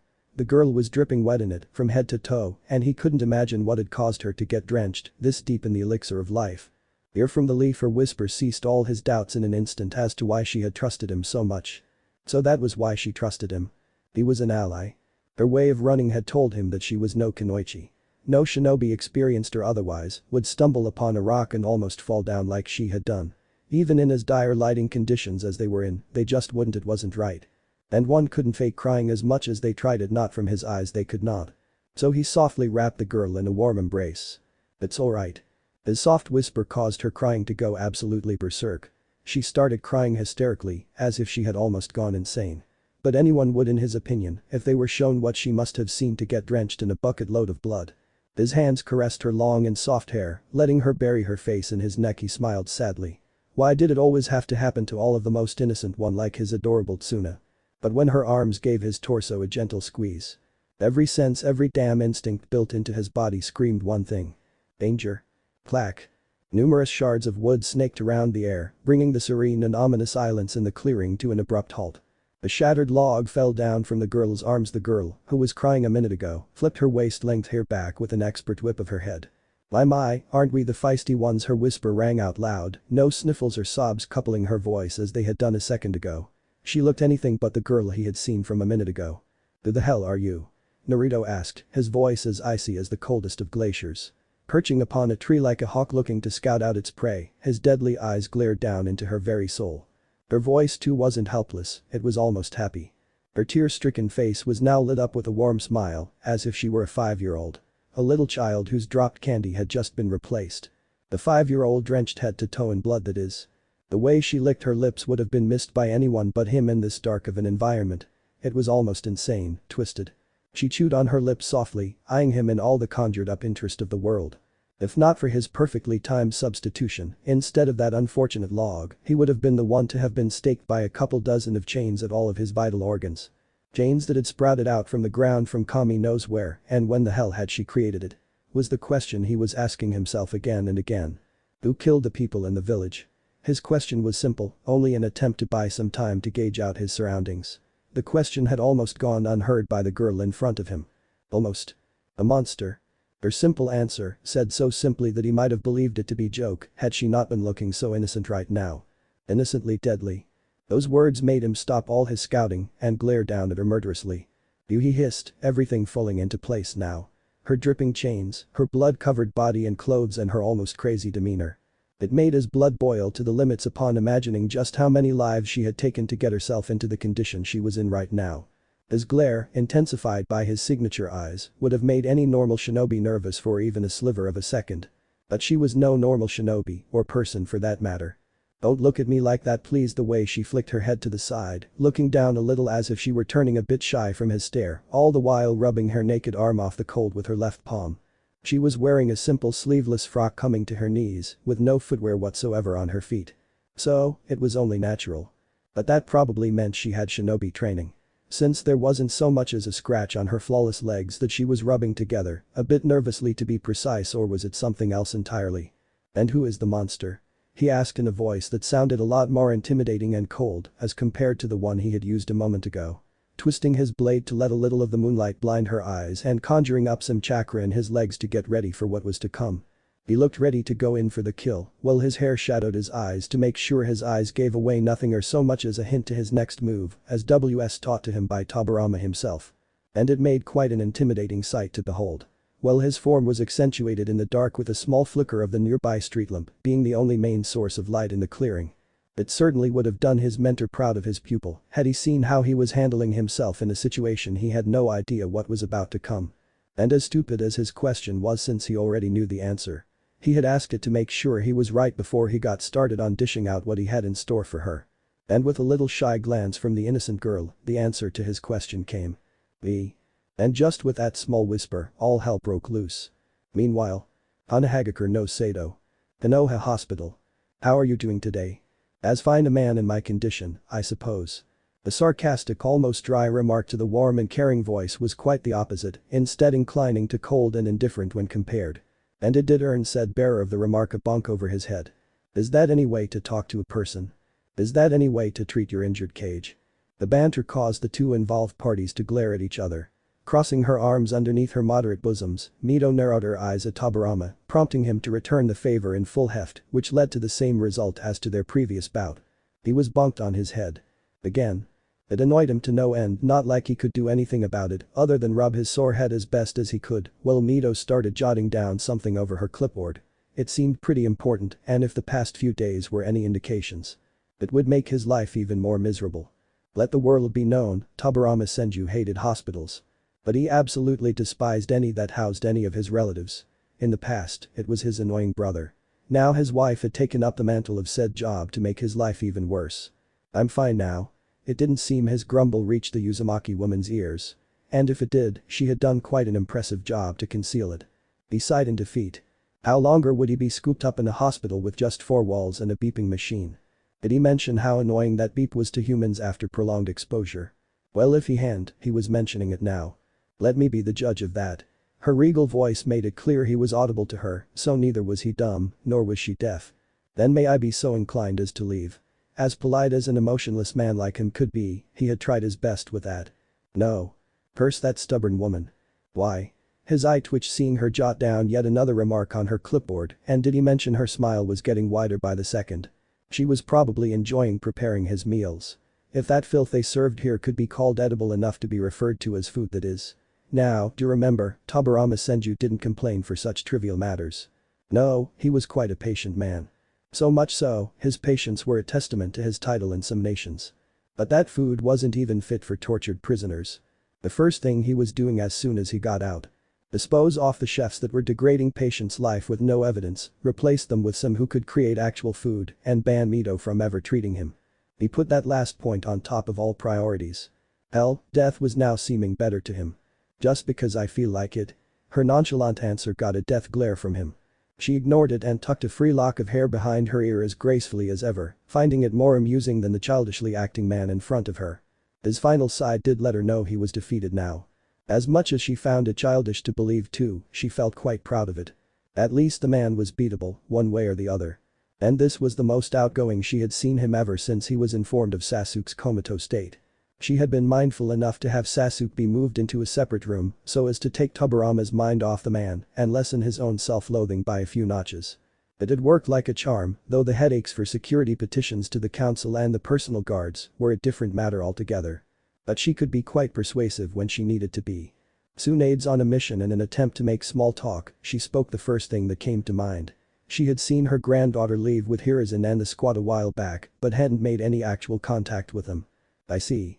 His voice was as indifferent as ever and it made her eyebrow knit together in slight annoyance. He could at least act like he cared. The small huff and turning away of her head the other way while she took a seat upon his bed did enough to gain his attention. Tobirama knew in that moment that if he didn't rectify this problem right here and now he would pay for it later on. She was his dietitian too after all. And Naruto? He could only see a bit of her face since she was looking away, but her lips did twitch upwards ever so slightly seeing his interest in these matters pertaining to family. So he knew he was safe, at least for now. He must be too, after all he did say he's going to take a mission today. To her carefree shrug of shoulders did tell him that was all she knew. So once more, silence reigned supreme in the room. I can't believe Naruto says the old man is fun to hang around, her annoyed statement coupled with a pout made him twitch ever so slightly. I'm not old.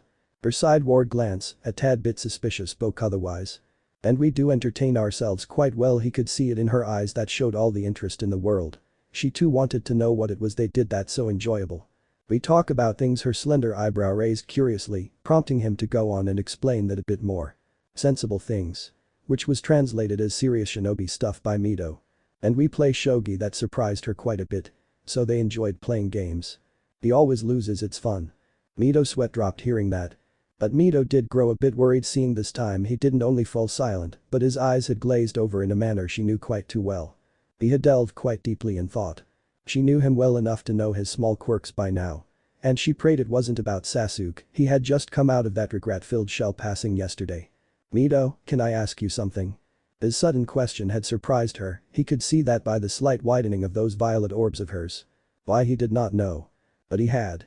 And he decided to leave it at that, seeing the small vertical bob of her head showing her affirmative of interest. At Misa and Roku's funeral her whole body stiffened. Was he thinking about that? Well, it was only natural, he hadn't been able to attend it after all.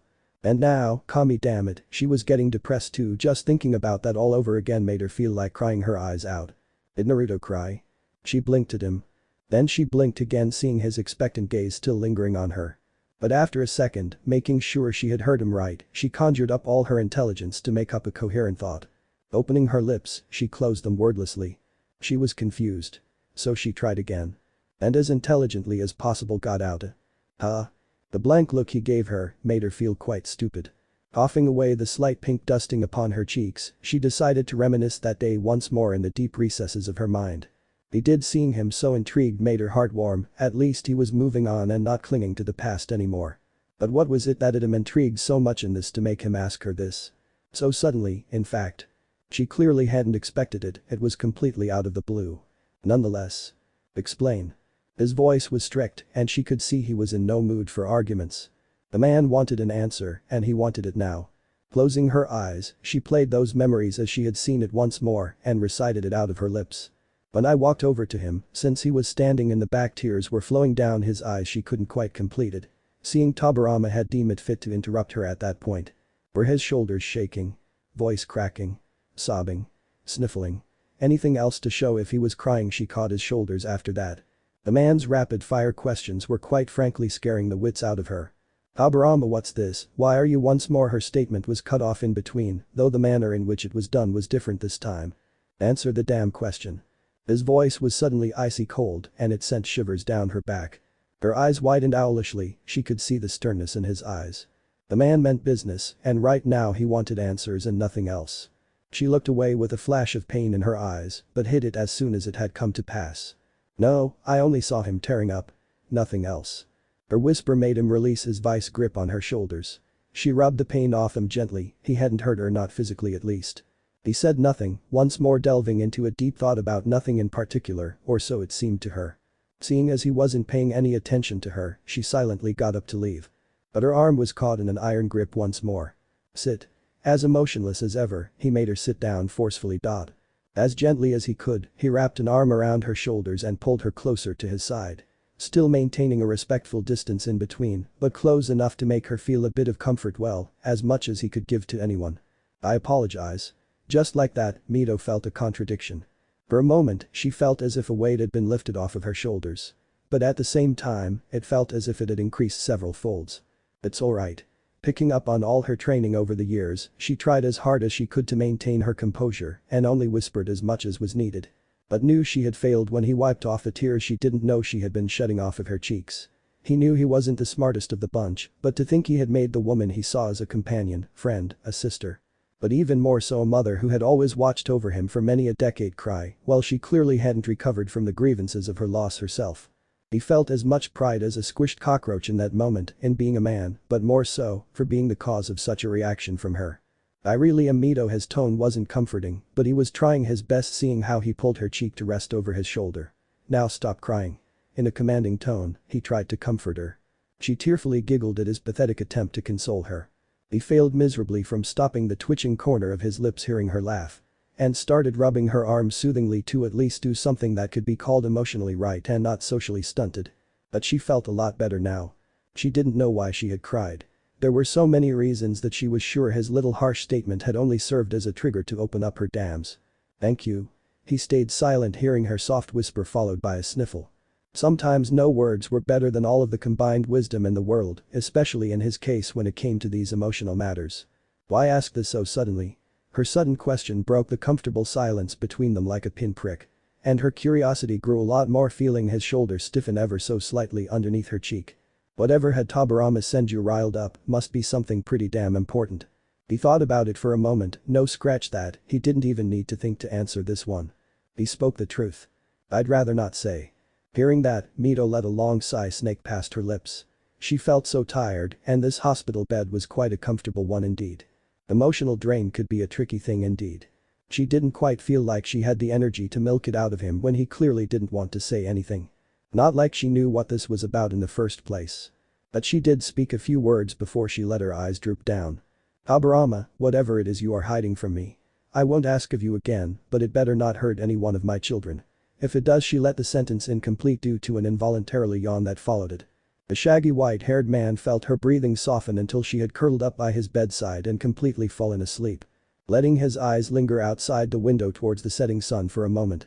He let the silence bring up those same visions from over a decade ago flood his brain. The same ones that had been plaguing his sleep every night, every day. Ever since that dreadful night. For all that was Kami, he just couldn't forget what really had happened that night and how oblivious everyone was to the truth. To this day, he didn't know if hiding everything like he and Sasuke had done was the right thing to do or not. But he had made his choice as a cage, and he had to live with it now. But still, it did nothing to lessen the increased burden his sister figure's words had left in his mind a moment ago. "I hope so too, Mito. I really do." His voice replied to no one in particular, while he himself lied back down with a long sigh. His free arm covering his eyes while his envy upon feeling her ever-peaceful slumber increased quite a bit. He needed a sleep like that too. It had been years since he had let himself rest like that, after all. Hayakawa village. Numerous chains perforated the branch upon which one Uchiha had rested over not even a second ago. To the point there was nothing but slivers of wood were left in its wake. Landing as softly as a dry leaf on the ground, Naruto was often a blur as soon as his toes touched the ground. Going in straight for the girl, the same one who was looking at him in pure admiration while being rooted to the same damn spot all this while. He had full intention of doing her in as soon as he was within arm's reach, all with a clean and swift slash of his sword. But it soon took a turn to be aimed at as quite an accomplishment to achieve, seeing how chains upon chains started sprouting out from the ground in front of him. He could discern those chains quite clearly, even in this dark of an environment. The same ones with thorn-like protrusions embedded within each of their links to make them even more deadly. But the most deadly part of them all were those long and pointed spear-like spikes that were covering each of their ends. Any idiot could tell those chains had been designed by the conjurer with only one intention in mind. The intention to kill. But he wasn't one who was about to be scared off by some technique like that. Faster than she could blink, his feet picked up their pace instead of slowing down like any other sensible shinobi might have done. He wasn't even phased enough to so much as blink upon seeing those metallic shackles coming at him from straight ahead. All in an attempt to turn him into a block of cheese any passing moment now. But he had one thing that all of those sensible shinobi didn't possess. He had his sharingan. And pumping up the chakra input to the back of his eyes, everything in front of him slowed down in an instant. Flicking his wrist loose that held the hilt of his sword, he began his dance. The deadly dance of blades. The Kurikazuchi in his grasp hummed, almost vibrated in his hand when he fed it some more chakra to sharpen its edge. Its razor-like blade surpassing the sharpness of any known blade known to man, almost instantly. It was said that when wielded by the one it had chosen as its master, the sword could slice through virtually anything. It was stupendously hard too. Rumored even to have been forged by the eternal black flames by one of the first ancestors of the Uchiha clan nearly a millennium ago. And at the last possible moment, really, the last, almost split second, he twisted himself in a circular arc and brought his sword vertically up. And the two weapons made contact. The chain was shattered like it was made of glass. And almost as if it were their own will, two more chains took its job to pierce him through his liver and right lung, with absolutely no time for respite. But it was all for naught. Before the girl could even blink or even realize what her chains were about to do, he was already on the counter-offensive. Jumping back to avoid another chain right from under his feet, Naruto cleaved it in half as soon as he whizzed past it so as to not lose any of his momentum. The girl in question took a hesitant step back seeing his sudden onslaught and pushed her hand forward, commanding the four chains still behind her to go on the attack. To be honest, she was a bit peeved seeing how he was handling the situation. No one else had ever responded to her chains in that matter. Most were dead by this point, and those that were lucky or skilled enough to be alive were looking for ways to escape by now. No one had ever even thought about attacking her. Not until now. But it wasn't just this that peeved her. Her chains were extraordinarily strong, she had tested them quite a few times. They were hailed as nigh unbreakable, but he was cleaving through them as if they were made of butter. And it disturbed her quite a bit. Not in a scared sense. Oh no, far from it. She felt a little tingly giddy almost. Licking her lips softly, she rubbed her thighs together while her heart raced upon seeing the sight in front of her. Seeing his flailing hair when he shattered yet another chain to dust. She caught a sight that she wasn't about to forget anytime soon now. His flailing blonde locks drenched in sweat which dusted off like sparkles off his face in the moonlight. And his eyes. Oh Kami, those exotic eyes. One moment they were that adorable baby blue. But this lovely, beautiful, and almost twisted shade of crimson. A shade that reminded her of her favorite liquid in the whole wide world. This had an effect over her like no other. Kami, was he making her feel so alive and so roused? Naruto, unaware of everything going through his opponent's mind, jumped up onto a chain and ran over it. All while glancing away the chain that scratched his sword's flat blade in a loud screeching noise, sparks flying with each second the two metallic objects remained in contact. But that didn't deter his momentum in the slightest.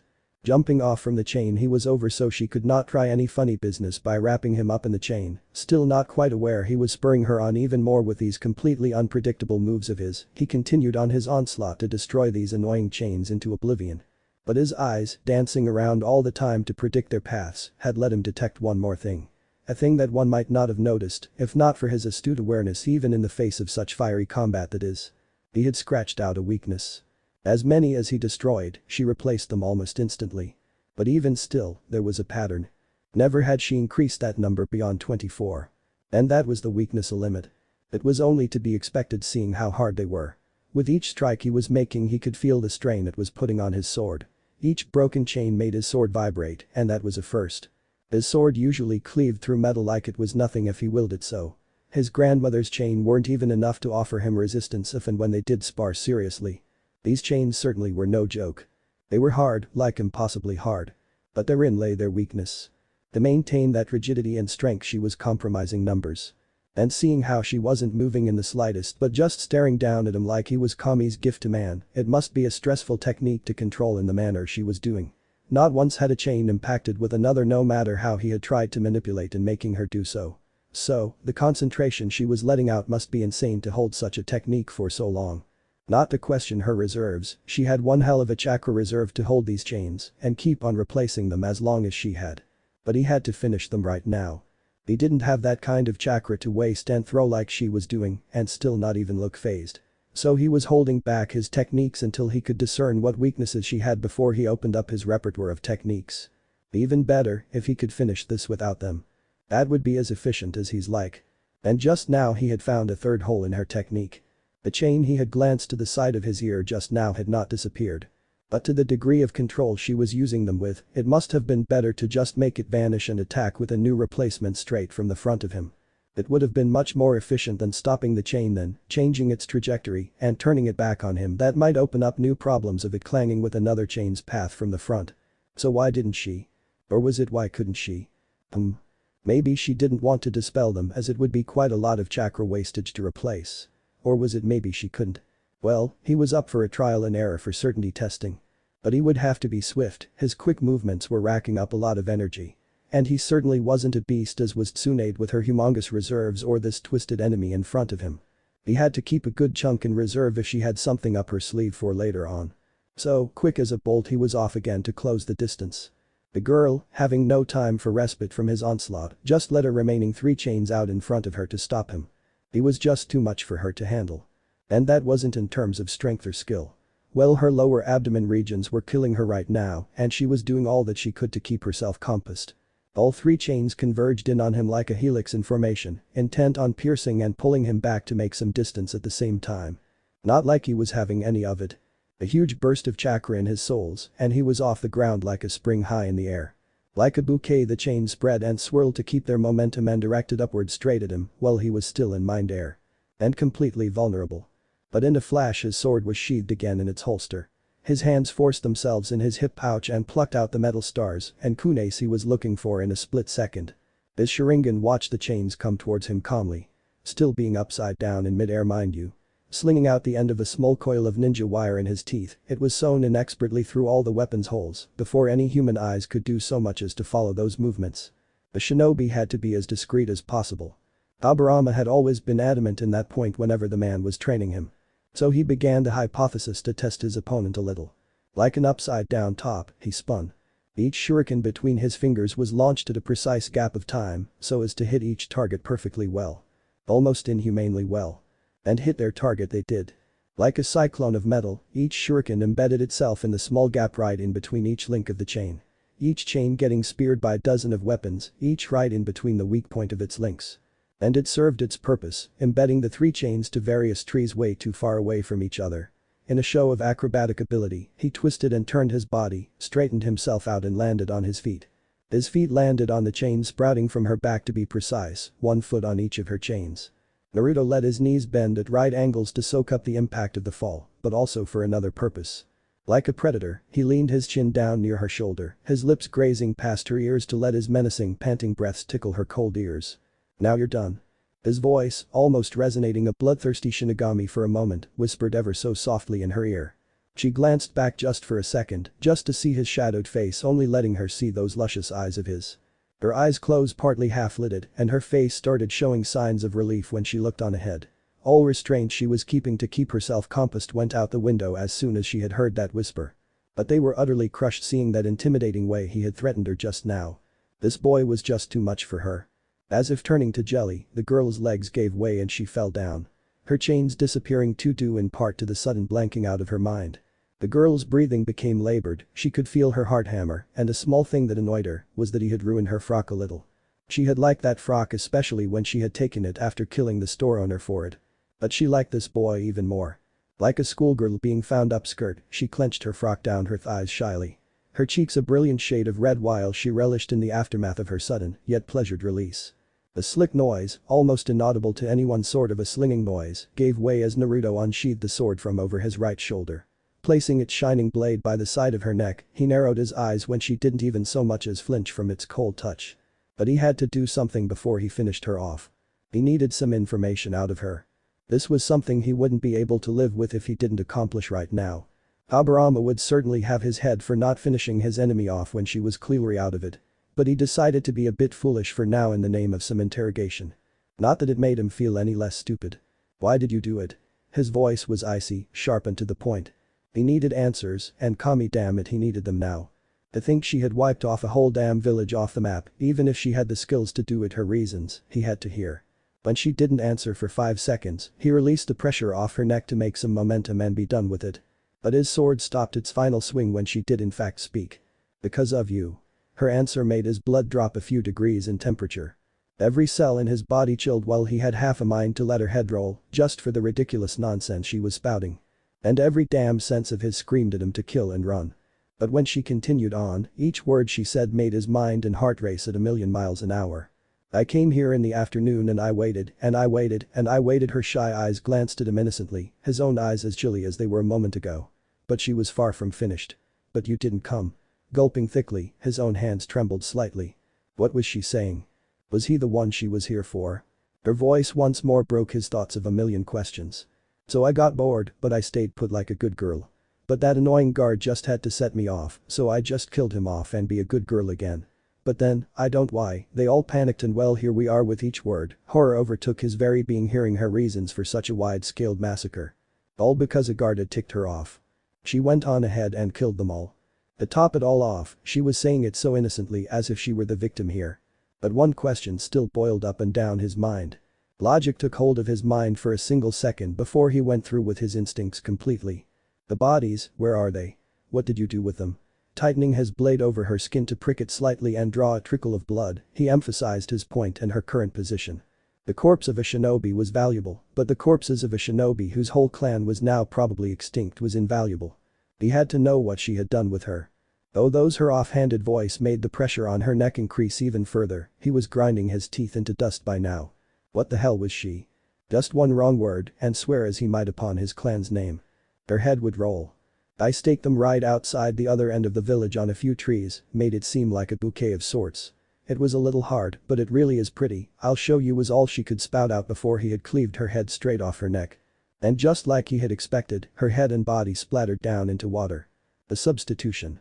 Before he could so much as blink, dozens upon dozens of chains broke out from underneath his feet and staked all across his body, each one at a non-fatal point. She wasn't here to kill him. She was here just for him, the rest had only been victims. And like a clean pane of glass, everything made sense to him. He hadn't walked into a village where enemy shinobi were looking for anyone to kill. No, he had walked into something much worse. For, Naruto Uchiha had willingly walked into a trap laid there just for him. He wasn't the predator here, he was the prey. And just like the predator he had surmised her to be, she came out from behind him, her slender, frail-looking arms snaking around his staked torso. You're not the only one who knows clones. His whisper made her look at him confused, as was shown by the cute flick of her head to the side. But her eyes widened when the boy pierced in her chains disappeared in a cloud of smoke. The shadow clone. You really are too much, Naruto-kun, no wonder he wants you so much. Run, but you won't escape me, her whisper accompanied with a bloodthirsty smile, looking so much more deadly on her innocent young 17-year-old face, while she willed her chain back into her body for the time being. I will have you, love. For me, and only me, has the right to completely destroy you. Let's play if you want to. Her melodic giggles filled up the clearing as she made her way out with a slight sway of her hips. She couldn't wait to feel the fun when she broke free the chains that were holding him back so much. He really had so much potential, just like he had told her. Meanwhile, a mile away from the village. It's only 4 hours to dawn. Dai told no one in particular. Eyeing the moon for its position to gauge the time, he had nothing else to do. If Tsukumo had heard him while he was lying down on the branch above the tree Dai sat under, the silver-haired genin showed no signs of acknowledgement. He himself wasn't in the right state of mind right now.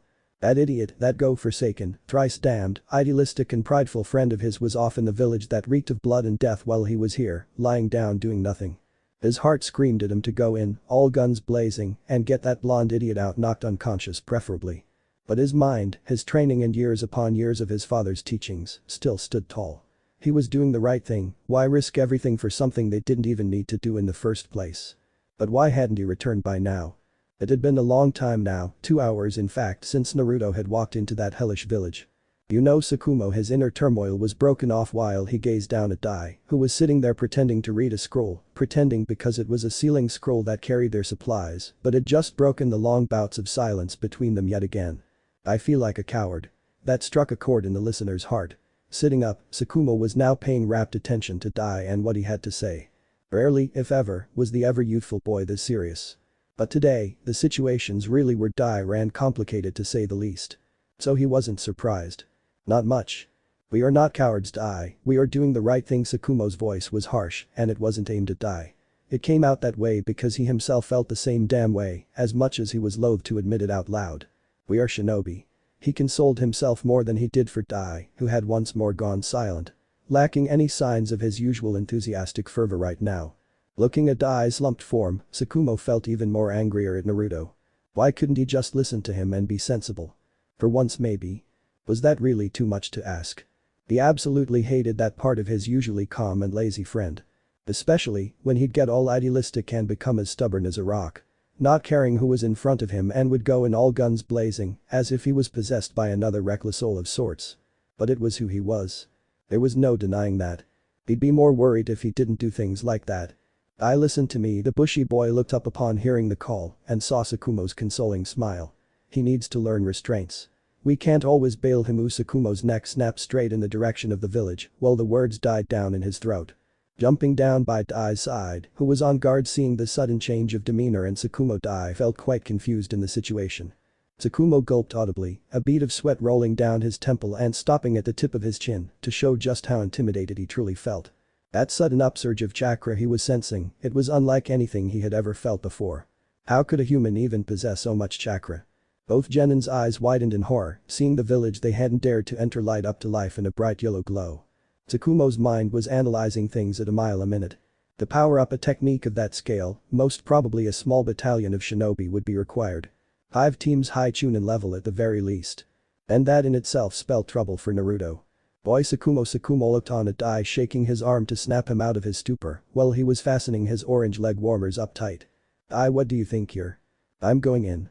Just like that, Dai's orange scarf was clenched in Tsukumo's hand while he glared down at him murderously. What the hell was wrong with them? Did everyone he know love to turn suicidal as soon as they saw a challenge that they knew they couldn't survive? What the hell were they trying to prove? But he was shocked when Dai pushed his arm back and made some distance with a newfound cold look in his eyes. The Taijutsu user had finally had enough. He would do it for me.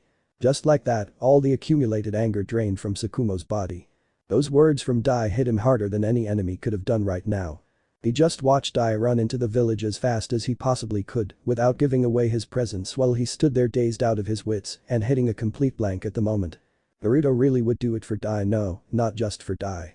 For Tsunade, for their sensei, for any leaf shinobi he'd lay down his life without a thought if he knew there was even a sliver of a chance that he could help them. He had proved it a few hours ago, he'd even do it for complete strangers, allies or not. Naruto would do it for him. Without another thought, he took off right before Dai. His father and family's training and ideologies be damned, his friend needed him and he needed him now. All senses of logic and fear lay forgotten while only one thought chanted in his mind like a stuck record. Over and over and over again.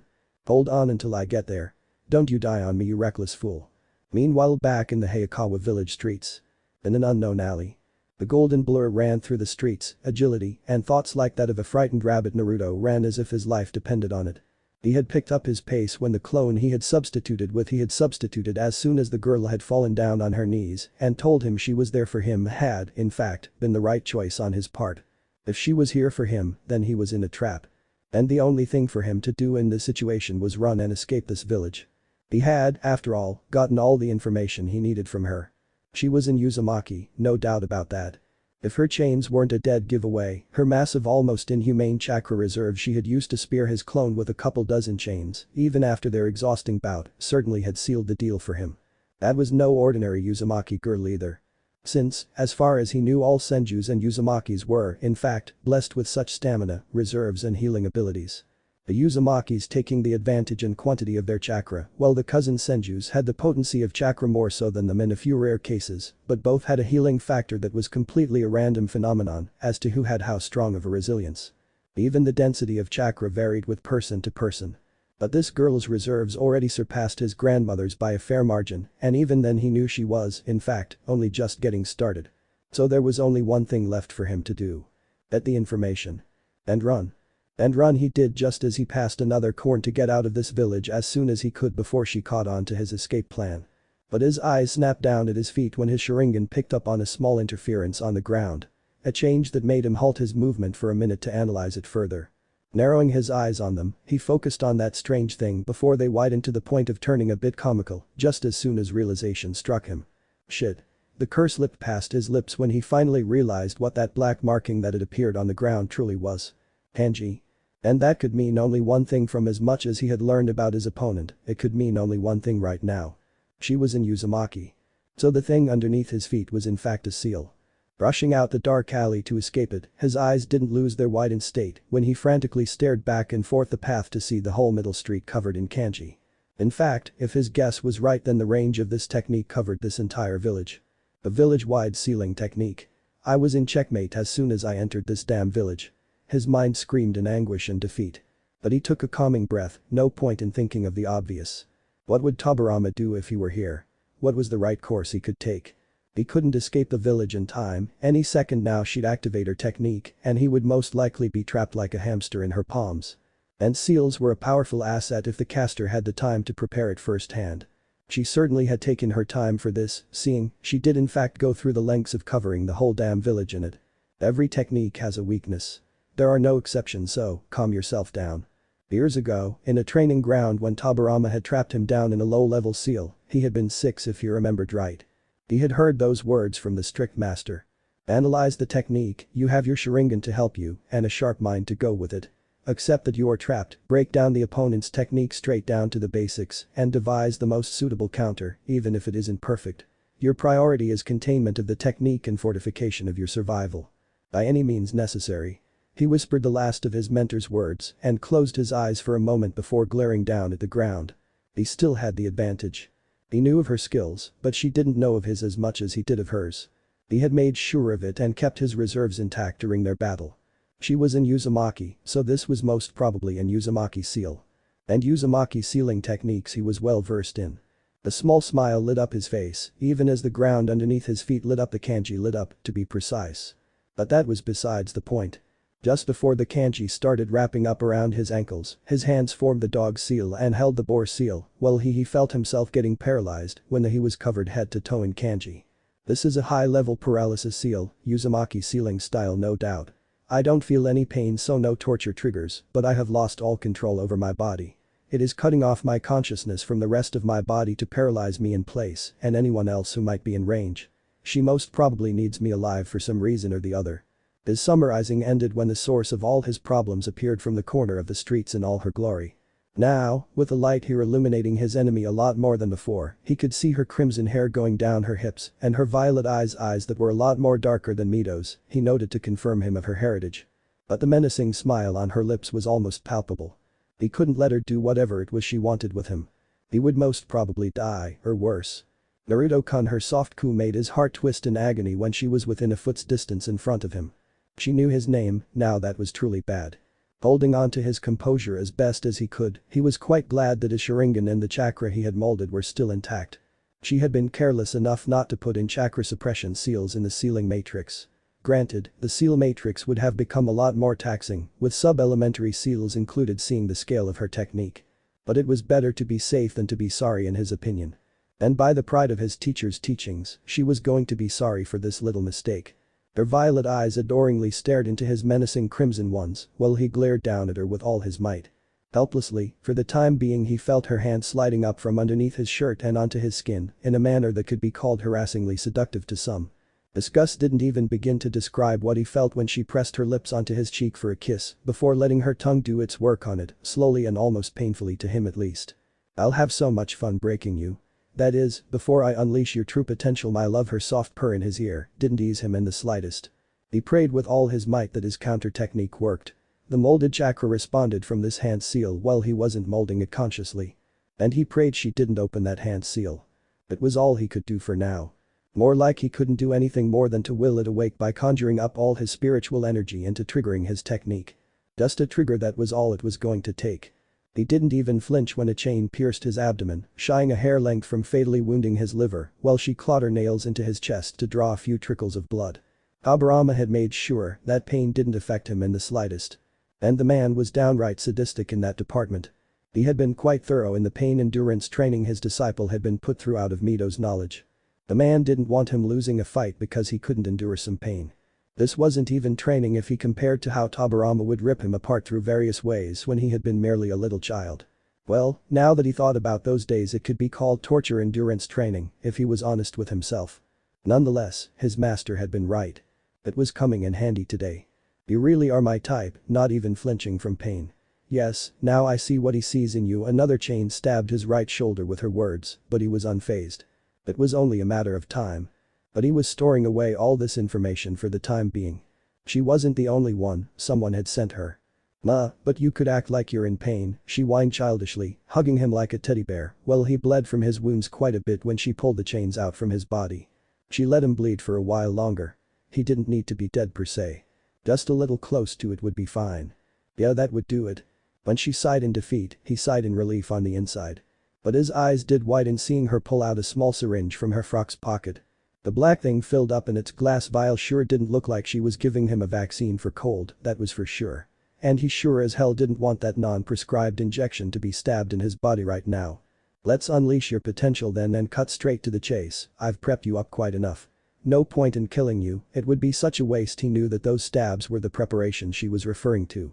As soon as her free palm cupped his neck while she let her other hand pull the syringe closer to his neck, he knew he had run out of time. But just in the nick of time, his trigger came and he smirked, confusing the girl quite a bit at the sudden change of emotions he was displaying. Was he starting to enjoy this just like her?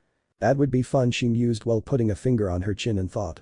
Lightning style, he rasped out, her eyes widened when she heard those two words, but it was too late for her to react to what followed next. Willing the huge amount of chakra he had conjured up beforehand, his hand sealed, converting it into lightning chakra. All the while she was marinating him, he let it go in inwardly. Into his nervous system, to be exact. Many would find his actions suicidal in the current situation, but the line between crazy and genius was a fine one indeed, at least he believed it to be so. It was a matter of opinion in all honesty. A silent scream escaped his lips when each and every nerve in his body was jolted by thousands of volts of electricity as his technique was activated from the inside out. Pain endurance or not, though it was only thanks to that he was still conscious, it hurt like hell. Hawking his fist up to the stupefied girl's stomach, he buried it and expelled his conjured up lightning chakra straight into her body. The violent spasms of her body did make him smile a bit, if only for a bit. She had after all dared to do those disgusting things to him. No one touched him like that. And he let the conjured chakra burst in a focused beam to throw her back and away from him. But how can you move?